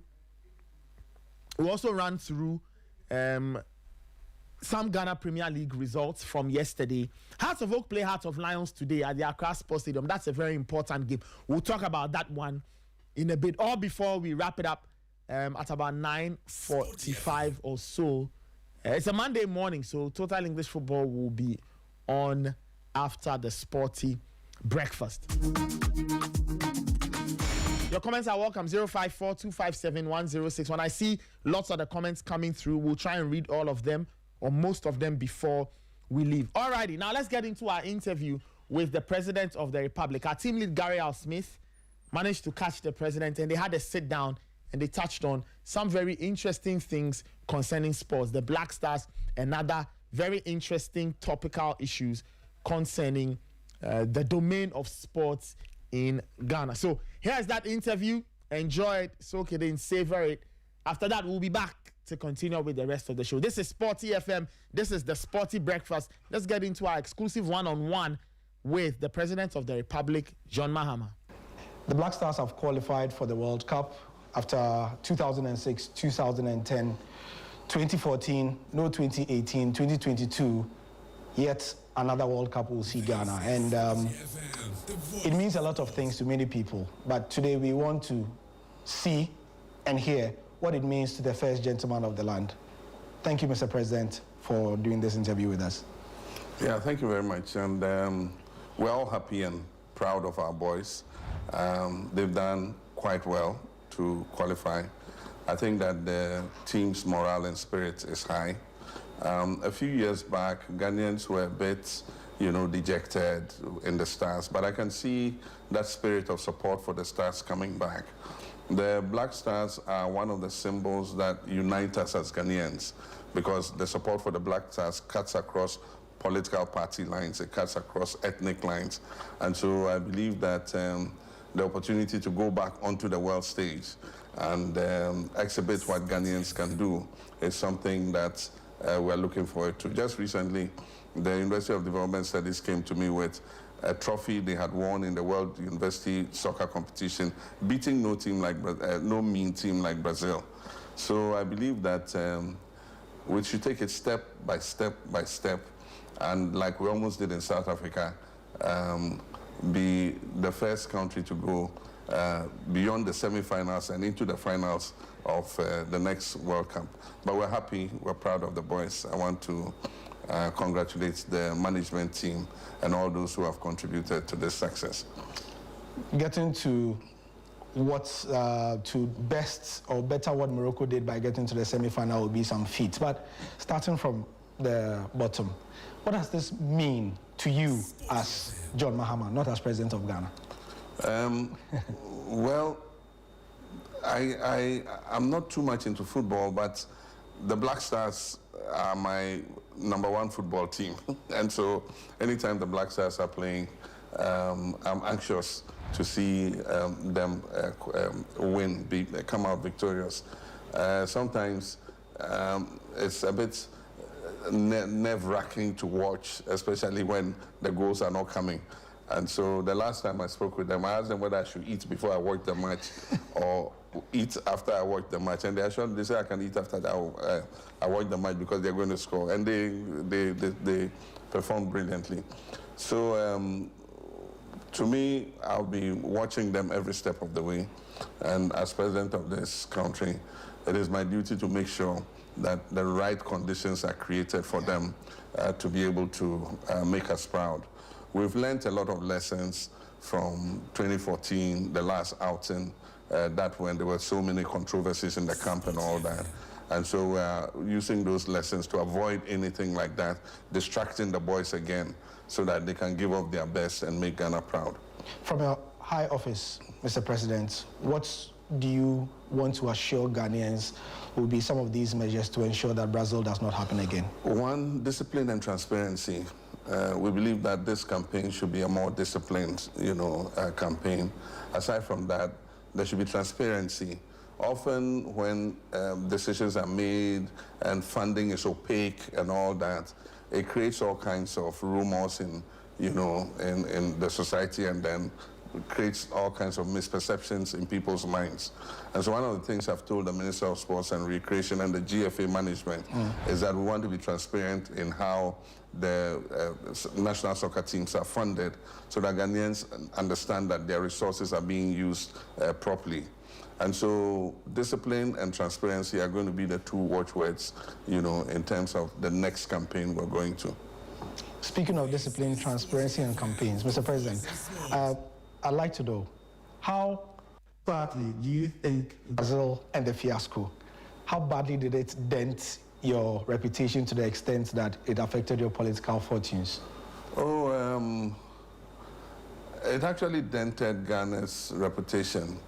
I think that it is a practice that had, occurred over time. And there was suspicion between the players and the GFA, and between the GFA and the players and government, because the players always had the thinking that, either somebody was going to divert funding that was due them and all that. I think that we've learned those lessons. We've come, up.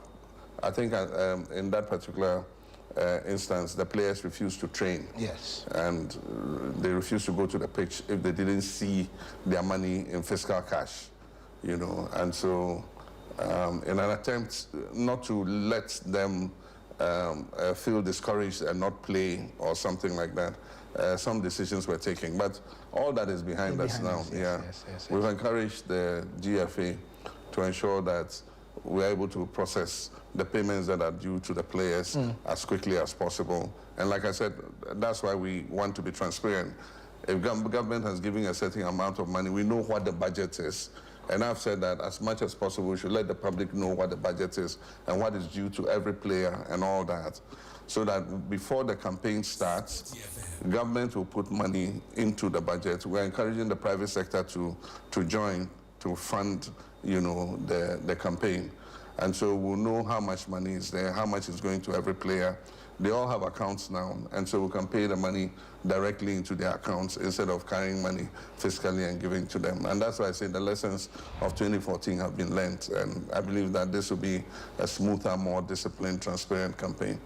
That's a relief. I know you said you're not much of a football person, but our qualification to the World Cup has come on the back of not qualifying for the Africa Cup of Nations. From a football point of view, what would you like to see from the Black Stars in the World Cup?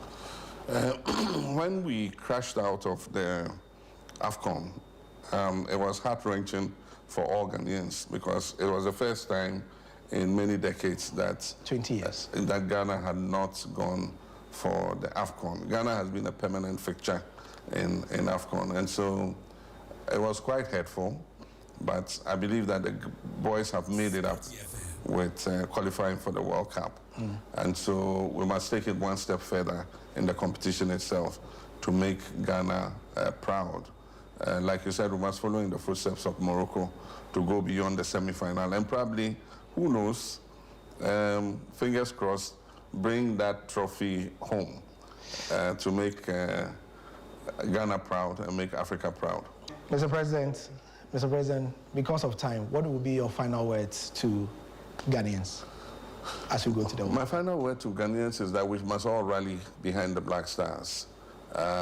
We must support them, you know, to the hilt. Let's not bring any partisan considerations or ethnic considerations. Or we are one in supporting the Black Stars. The Black Stars is our team.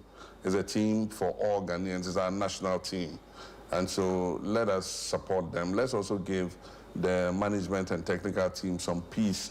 I know that we're 33 million coaches in Ghana, but please, let us keep our coaching to ourselves and let the coaches and the managers handle the team without distracting them.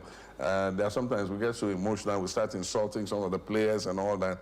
And in these days of social media, people can say hurtful things, you know, that will affect the mental health of the players. So please let us refrain from those things and support the Black Stars to the hilt. Thank you very much, Mr. President.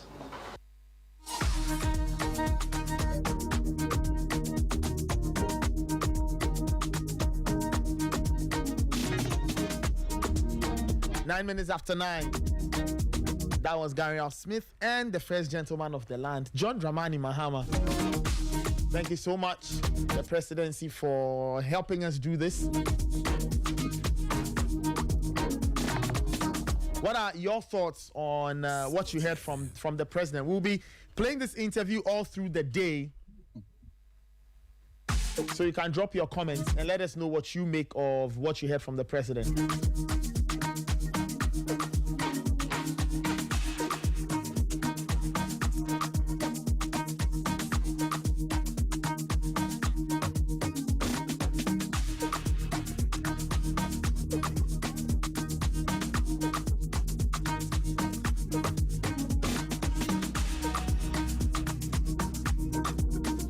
This is the Sporty Breakfast. You can send your comments in 054-257-1061. What did you make of the president? He shared some very interesting thoughts there. You can send your comments in. It's 10 minutes after 9. We have about 35 minutes left. We'll wrap up with the Black Stars. I'll give you the fixture list for today's World Cup qualifiers on the African continent. Yeah, tomorrow is where the action is. Ray. Tomorrow is, very interested in tomorrow's matches. Drama. Tomorrow I'm watching the 2 games: Nigeria, Benin, South Africa, Rwanda. Tomorrow, Kai. Okay, you finish, and then we'll get to Gary. He will join us in a bit to talk about the interview. Okay, then let's finish it so that I'll continue with the president and then we can wrap up. Okay. You don't want to drop your initial comments yet? So let's finish with Gary and then. No, but I mean the president has spoken, and when the president speaks, it's clear that. There's this saying that Openi Jari Rihanna in Suasa.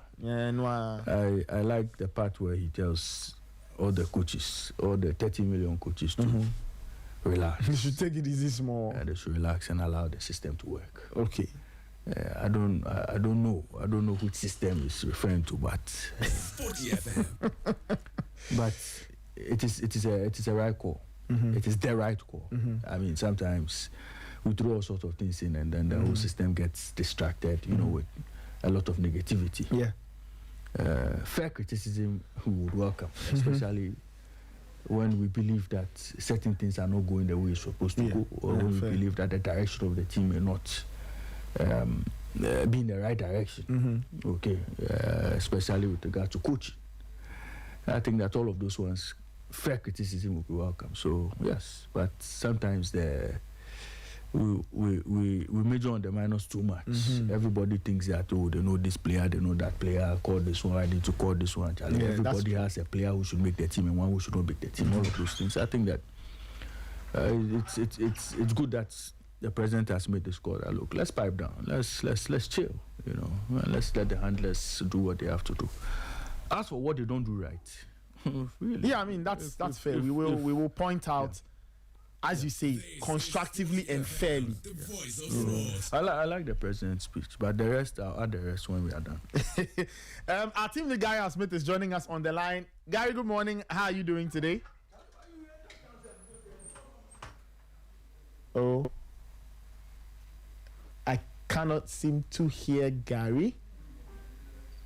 I don't know. Okay, well, I don't know whether it's muted from his end. This is still the Sporty Breakfast. You can send your comments 054-257-1061.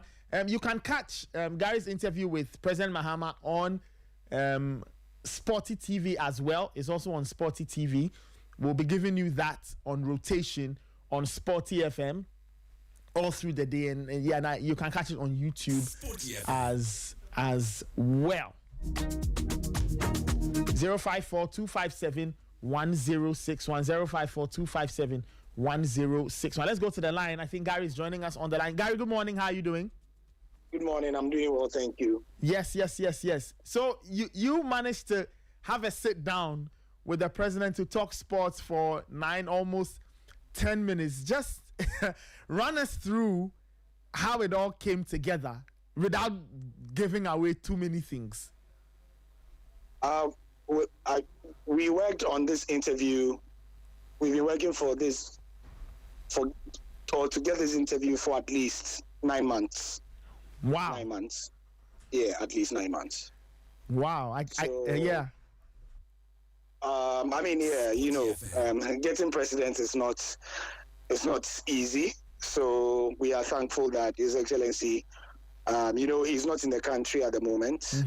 He's currently in China. And he was gracious enough to let us know his thoughts on this. But several people, are to thank internally and externally. And I'm sure many of them will not want names mentioned. But I mean, essentially, he was very thrilled about the prospect of addressing the nation in this manner. Because, by the grace of God, this is the very first interview the president has done since coming to power again. So this is the first interview. Nobody has done an interview with him, locally or internationally, I might add. Yeah. So a sit-down interview. The next one he did will air in China, this week. So we are really thankful for that. And I'm not sure what the other questions are, so that I don't preempt you. Yeah, I just want to get to a topic that is of interest to a lot of us. I mean, generally Ghanaians, but those of us in this space, the Brazil question about how much of a body blow it was to his legacy. Did you have any? I mean, as you were thinking about that question, did you imagine that he was going to be upfront and respond? Were there any attempts to maybe censor that question or try and put an asterisk by it as you were prepping for that interview? Funny enough, if you watch the interview, he mentioned Brazil before I did. Okay.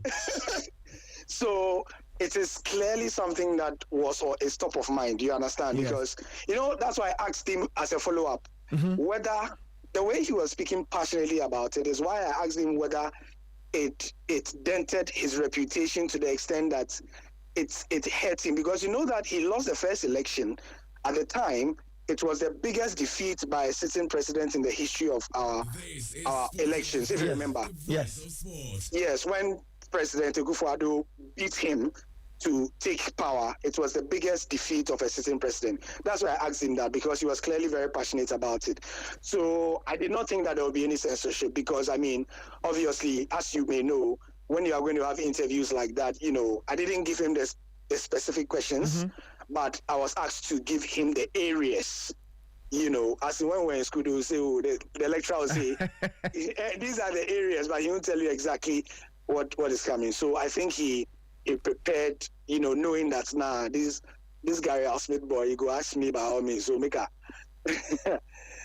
talk him quick. I mean, knowing what you know and just observing all of this, how can you? I don't know whether you can even preempt, but what sense do you get, or what feeling do you get concerning the post-World Cup story involving the Black Stars and the government and the tournament? Because the main theme from Brazil was money, money, money, money, and the chaos. What do you think the story will potentially look like when we come back from the World Cup, July 2026? I did not say it. It's the president who said the two watchwords will be transparency and discipline. So that should give you an idea. I mean, I just know what I heard, right? Yeah. And it was interesting to hear him also say that Ghanaians should expect more. What do you call it? Budget revelations from the sports ministry. So he said we should know that it was a direct order from him that the sports minister that's what he does. The budgets about how much we spend before Black Stars games. He said it's going to be a regular occurrence. So we should expect that. Okay. Well, so listeners, so you'll be expecting to hear more and more and more numbers from the Black Stars. But Gary, away from the interview, but on the broad theme of the Black Stars, I've been taking thoughts from Raymond and Michael and Kelvin. What are your own thoughts of the Black Stars and their qualification journey from day one up until now that they are officially part of the chosen 48 to play in the next World Cup? The same energy that we used to point fingers at Otto for not qualifying for the AFCON requires the same energy to give him a pat on the back for doing same for the World Cup qualification. Yes, people will say that following the AFCON debacle, the GFA gave him help through a beefed-up technical team to do what he did and do it better. But that should not take away his credit. He led the team, so he must take credit for it. I have seen the GFA have started moves to prepare our minds toward an announcement that they are keeping Otto. If you notice, immediately after the game, a series of stories started coming out from certain places. And even on the GFA website, a few articles were written. That sort of were preparing our minds that they are confident in Otto. So I think that Ghanaians should expect that the GFA will give him his full backing. They don't intend to change him at all. So I know the sports minister is not a big fan and has expressed it openly. I don't know how that power play will happen. You understand? But I don't think this is the time. I think right now we should allow the team to bask in the glow of the qualification, allow Otto to do the Asia tour, right?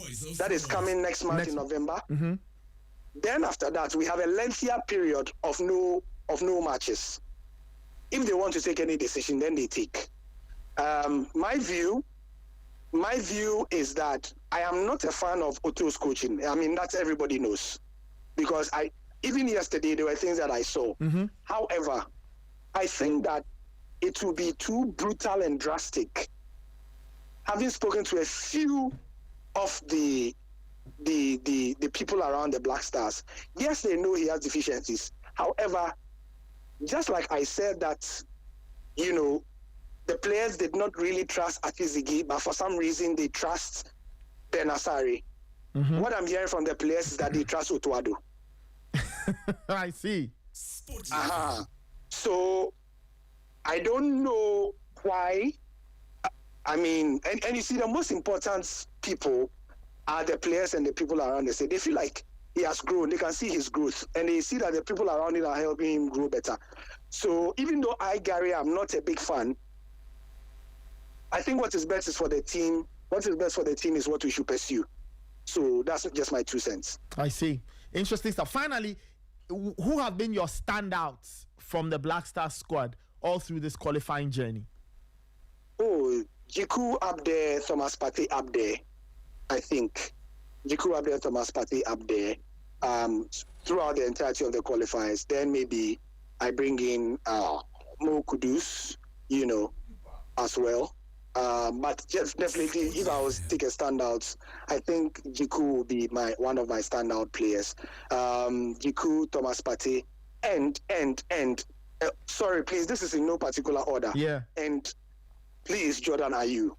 I mean, your man is quietly becoming the captain of choice.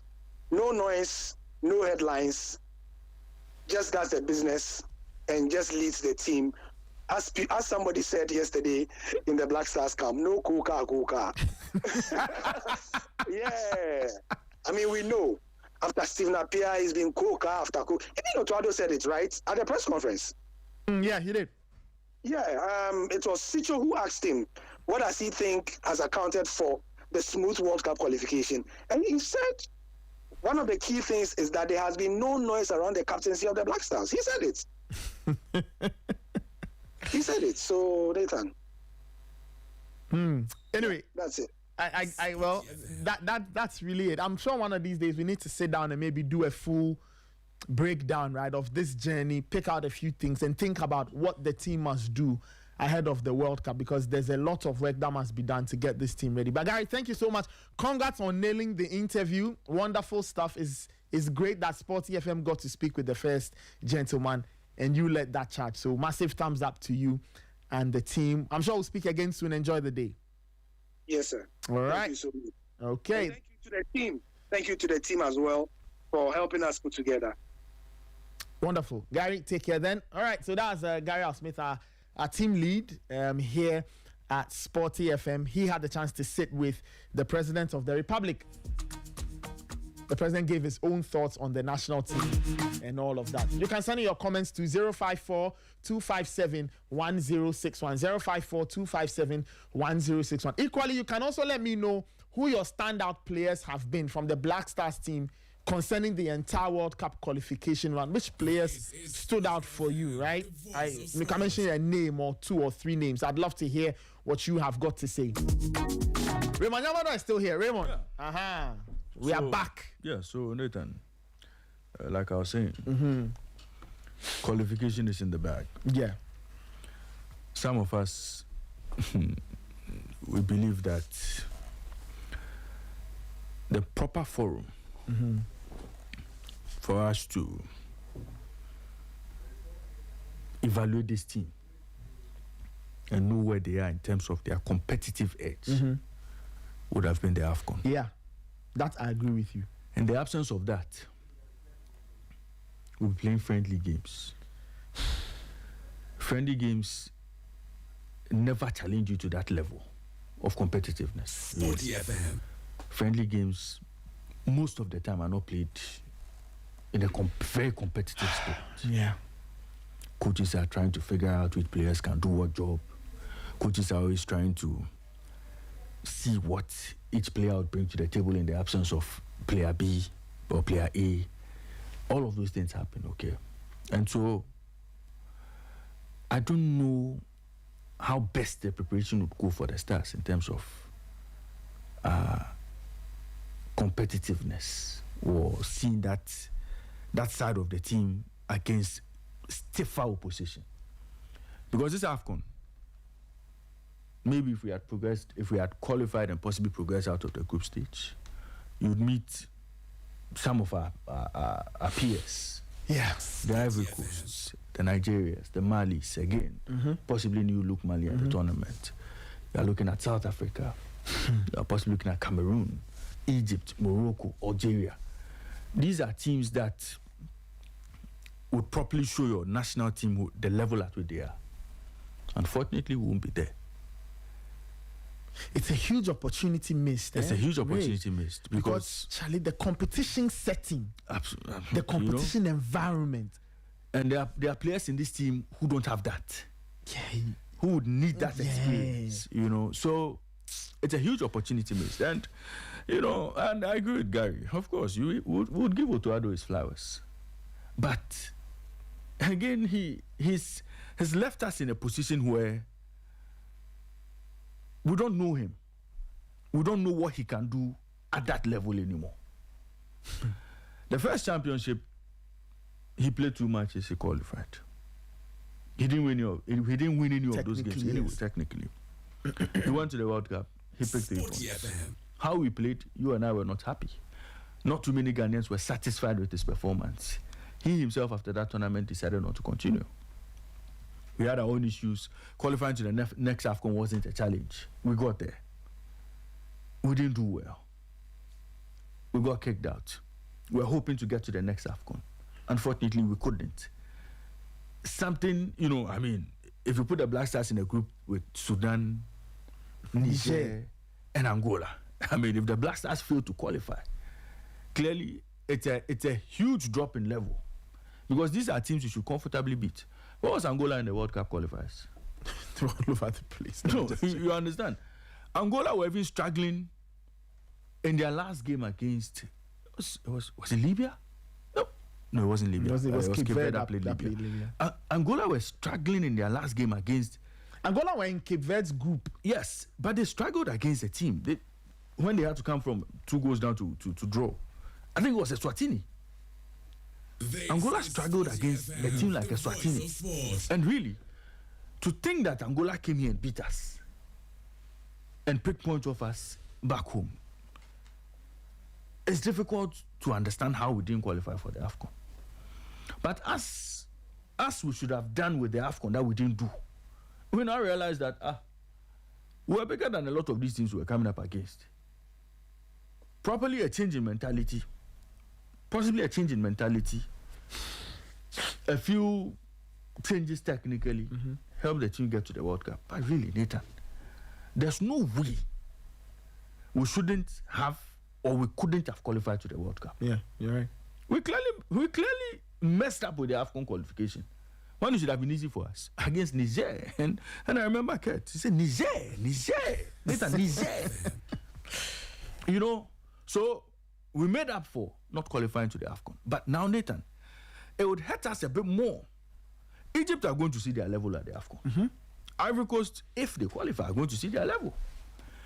Algeria, Tunisia, all of them are going to see where it didn't work, where it would work, how it will work at this AFCON. And then after this AFCON, we are talking about 6 months. 6 months, yeah. Going to so, players like Benjamin Asare, he's not played any major competition before. He's supposed to be your number one. Supposed to be your number one at the World Cup. He's not been in that competition where the stakes are high. The stands are filled to rafters. Opposition side, very active in the crowd. Say Ghana versus Morocco. He's not dealt with that pressure before. How does he react? He's only been in friendly games. You can say that for a couple more players. Sibo, he's not played any competitive game anywhere in terms of club football at national team level. He's not played that competitive game for national team. The nerves would get to him. How does he adjust? You come up against opposition like Morocco. How does he control that midfield? Do we know that other side of him when he's playing against a midfield that is technically more gifted than him? You know, all of those things would miss out. And that's why we are saying that, look, if we are going to the World Cup with the same coach Otuado, we should be ready to know, we should know that a lot of things might happen that we may not be comfortable with. Yeah. But because we claim we want continuity, we might just go and participate and come back. Sporty FM. I am not sure if I speak to 10 Ghanaians this morning, 9 of them would unanimously say, oh, tactically, performance-wise, the setup-wise, style of football, they'll tick all the boxes correct for Otuado. I'm not sure. But you see, the hard decision that we failed to take in 2014 when we qualified to the World Cup, when we had some of the finest players on the continent, the hard decision we failed to take was we failed to realize that, in fact, it is not we failed to. Almost everybody knew that we were not going to the tournament with the best of dugouts. We were not going to the tournament with the best of technical bench. In terms of almost all the coaches in the world, I think our technical bench was one of the weakest. But we still went ahead to the competition with that weak bench. In the end, when we lost our first game, our coach was telling us he was waiting for his opponent to get tired. Which one? Before introducing his best players. Okay? Then the issue of somebody scouting that German team for him to do the work to get that 2-2 draw. And then the whole money issue, and we couldn't even perform against Portugal. All of those things happened. But at the base of it all was tactical ineptitude or tactical bankruptcy. We have come back to that. We have come back to that situation again. Which coach Which one is the tactical? are we taking to? Which is the tactical ineptitude Raymond is talking James about? Kwesi Appiah's performance at the 2014 World Cup. It was woeful. It was atrocious. Are you sure? It was terrible. Are you sure? It was criminal. Are you sure? But the results are there for all to see.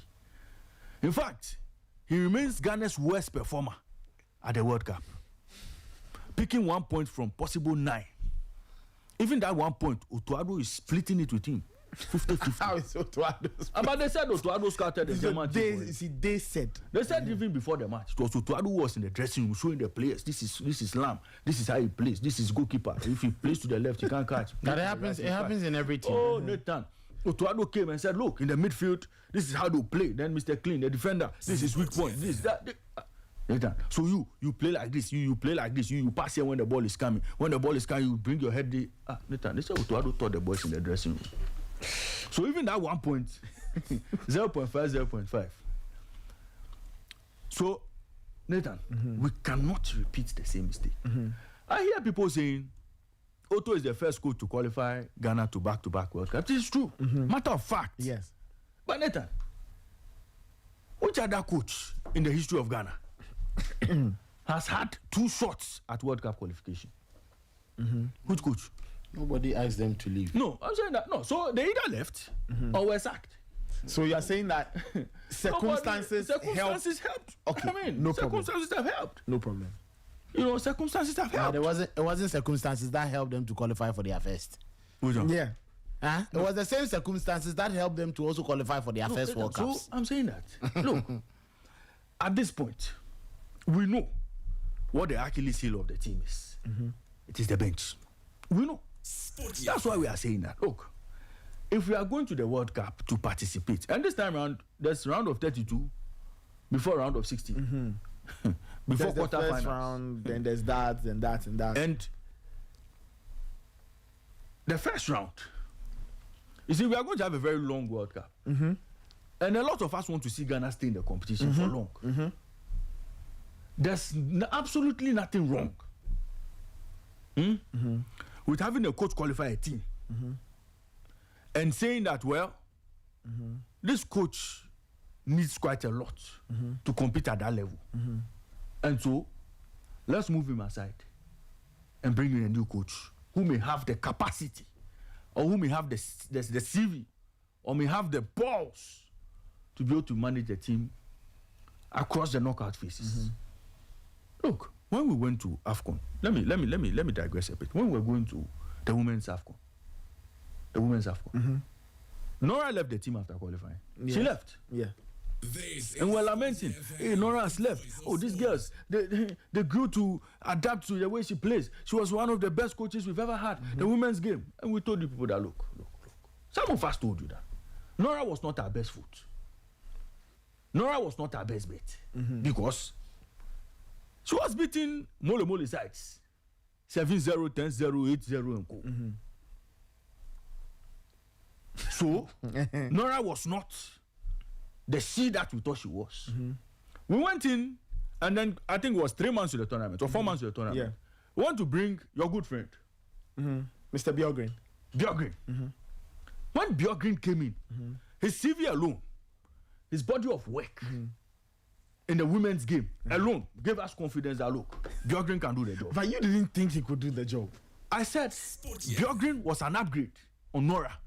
When everybody was saying Nora, I said, look at Björgren's body of work in terms of what he's done in football, women's football. Not Nora, who was hiding in countries like India, Israel, claiming to be a coach in Israel. What has India done to you? No, not India, Israel. Claiming to be a coach in Israel and all. When we went to check the records, there was no Israel anywhere. No, you understand? So I'm saying that, look, we've done it before. And when Björgren took over the team, where did he send the Black Queens? It is done. It happens. Björgren did not know the team. Björgren assembled an entirely new crop of players. Not entirely new, but he had to assemble an entirely new squad. Got the girls to believe. Got the girls to go to the tournament. AFCON. They finished third, didn't they? They finished third. So we are saying that, look, there are coaches and there are coaches. There are tournament coaches and there are qualifying coaches. For example, your good friend, Vahid Haliozic, when it comes to qualifying coaching, expert, tournament proper, do either sack him or he himself will run away from the job. It's because Haliozic just has a knack of sometimes making very poor decisions. So, you see, it will not be totally out of the book. It will not be totally out of the book that Otto qualifies. We say, oh, congratulations, Otto. Thank you for qualifying. But bringing a new coach to look at this team, reshape the team, remold the team, remodel the team, recalibrate the team, reassemble the team. These days I've been hearing and say 4-2-3-1 push. And push the team with his aura. I was telling you the other time that, look, at this point, if you go for a world-class coach, even his aura around the team, can even secure you high-profile friendly matches. Okay. I'll rest my case for now. I'm sure Kelvin will come in with a contrary position, because at this point, Kelvin knows that he has to back Otoado. No, he doesn't have to back Otoado. It's an opinion. So no. He has to back Otoado so that Otoado will deliver good. Kelvin's backing or not is not the reason why Otto will succeed or fail. That one is down to Otto himself. No, we've done this mistake before. Let's not repeat it. We have the men, we have the boys. Look, I hear Edin Ketia conversation over the weekend. Edin Ketia is interested in playing for the Black Stars. Welcome.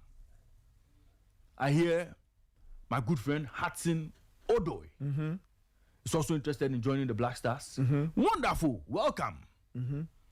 I hear the likes of Ansganov is lacing his boots.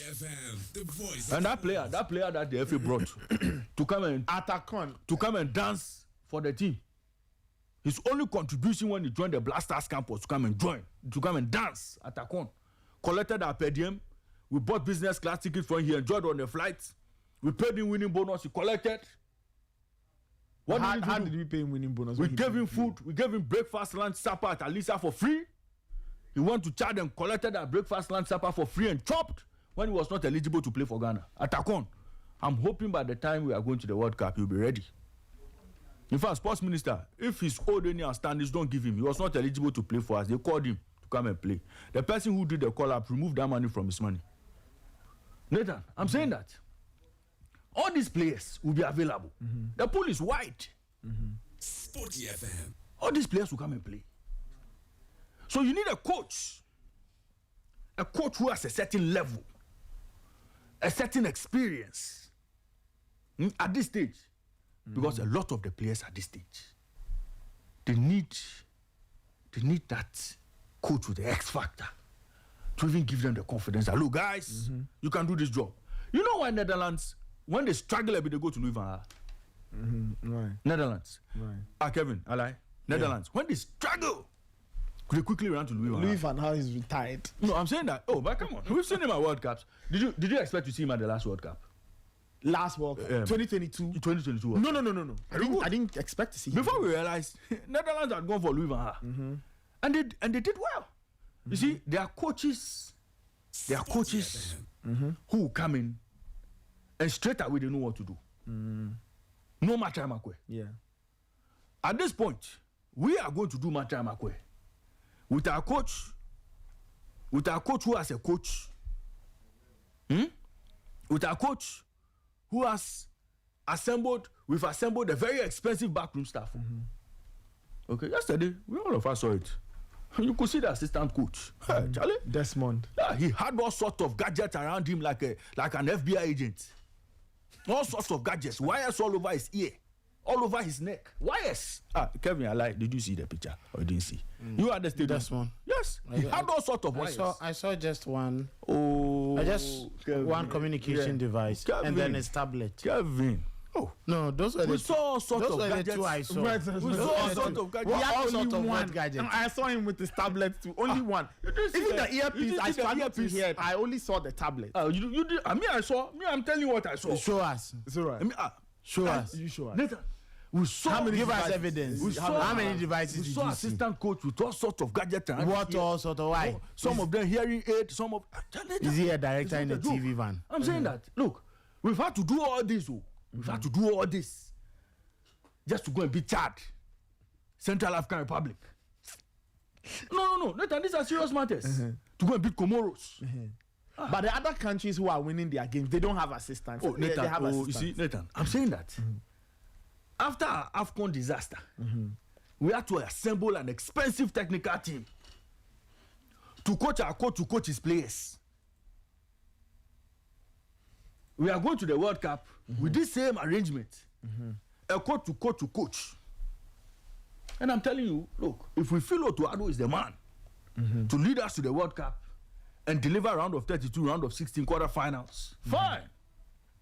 But if we persist and stick to Otto and we go to the World Cup and it doesn't go well, me, I don't want to hear anybody blame the FA, blame the coach, blame the players for any disastrous performance at the World Cup. No problem.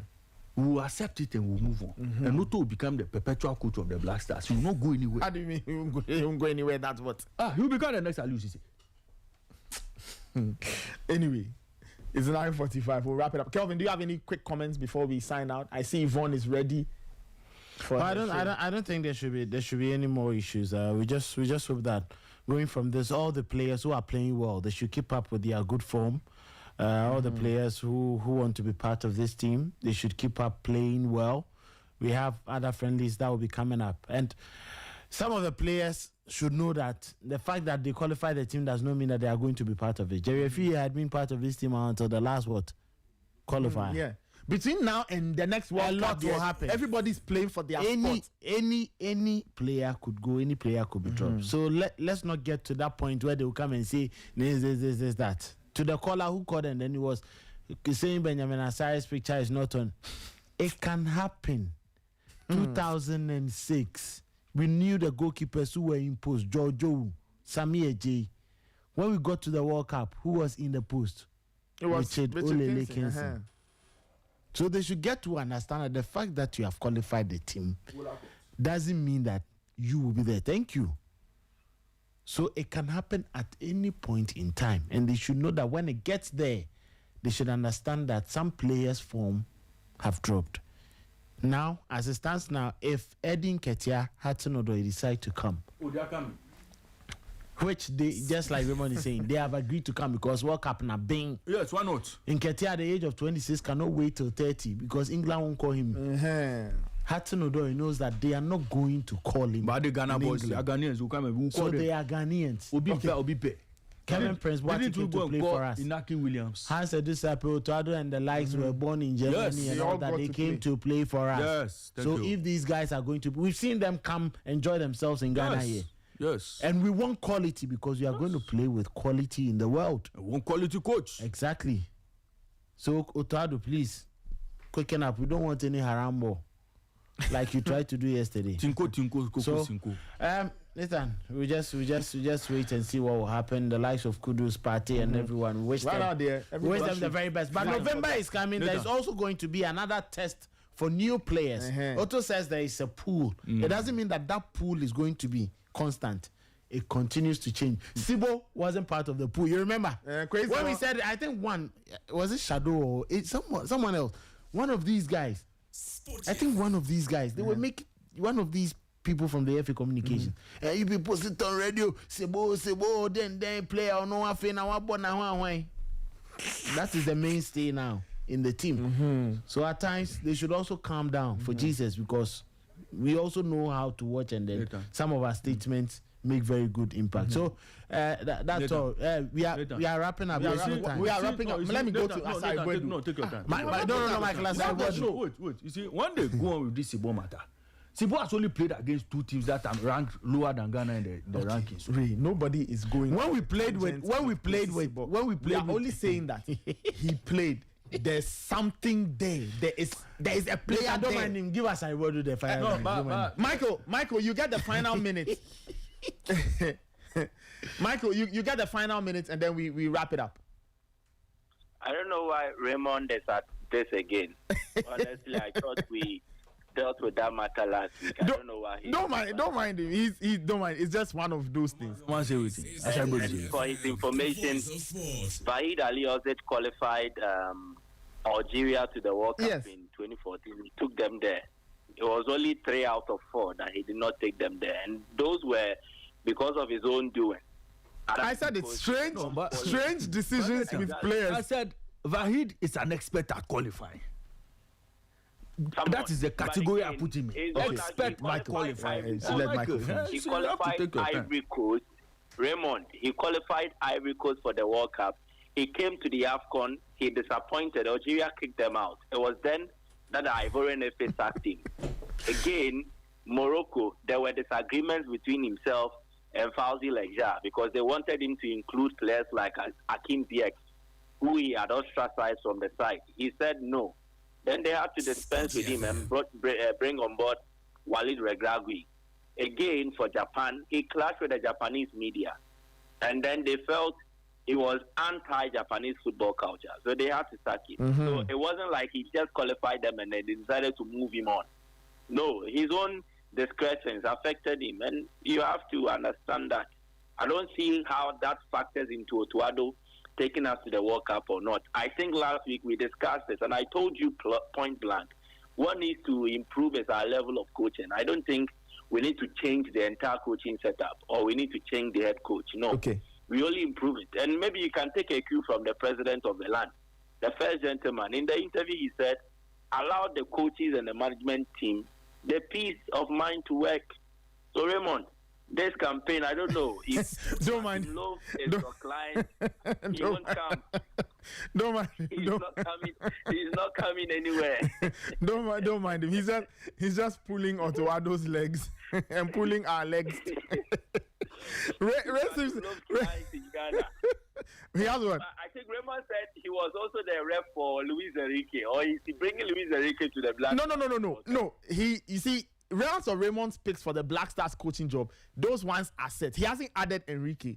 He's giving us the list. He said Southgate, Joachim Love, and Ray. Who's the third one? I keep forgetting the third name. Oh no, that's heavy Renat. He says Renat. So Renat, Joachim Love, and Southgate. You know, he still hasn't explained to us how we'll pay, but anyway, that's a story for another day. Anyway, Michael, let's wrap it up. Thank you so much. We'll speak again soon.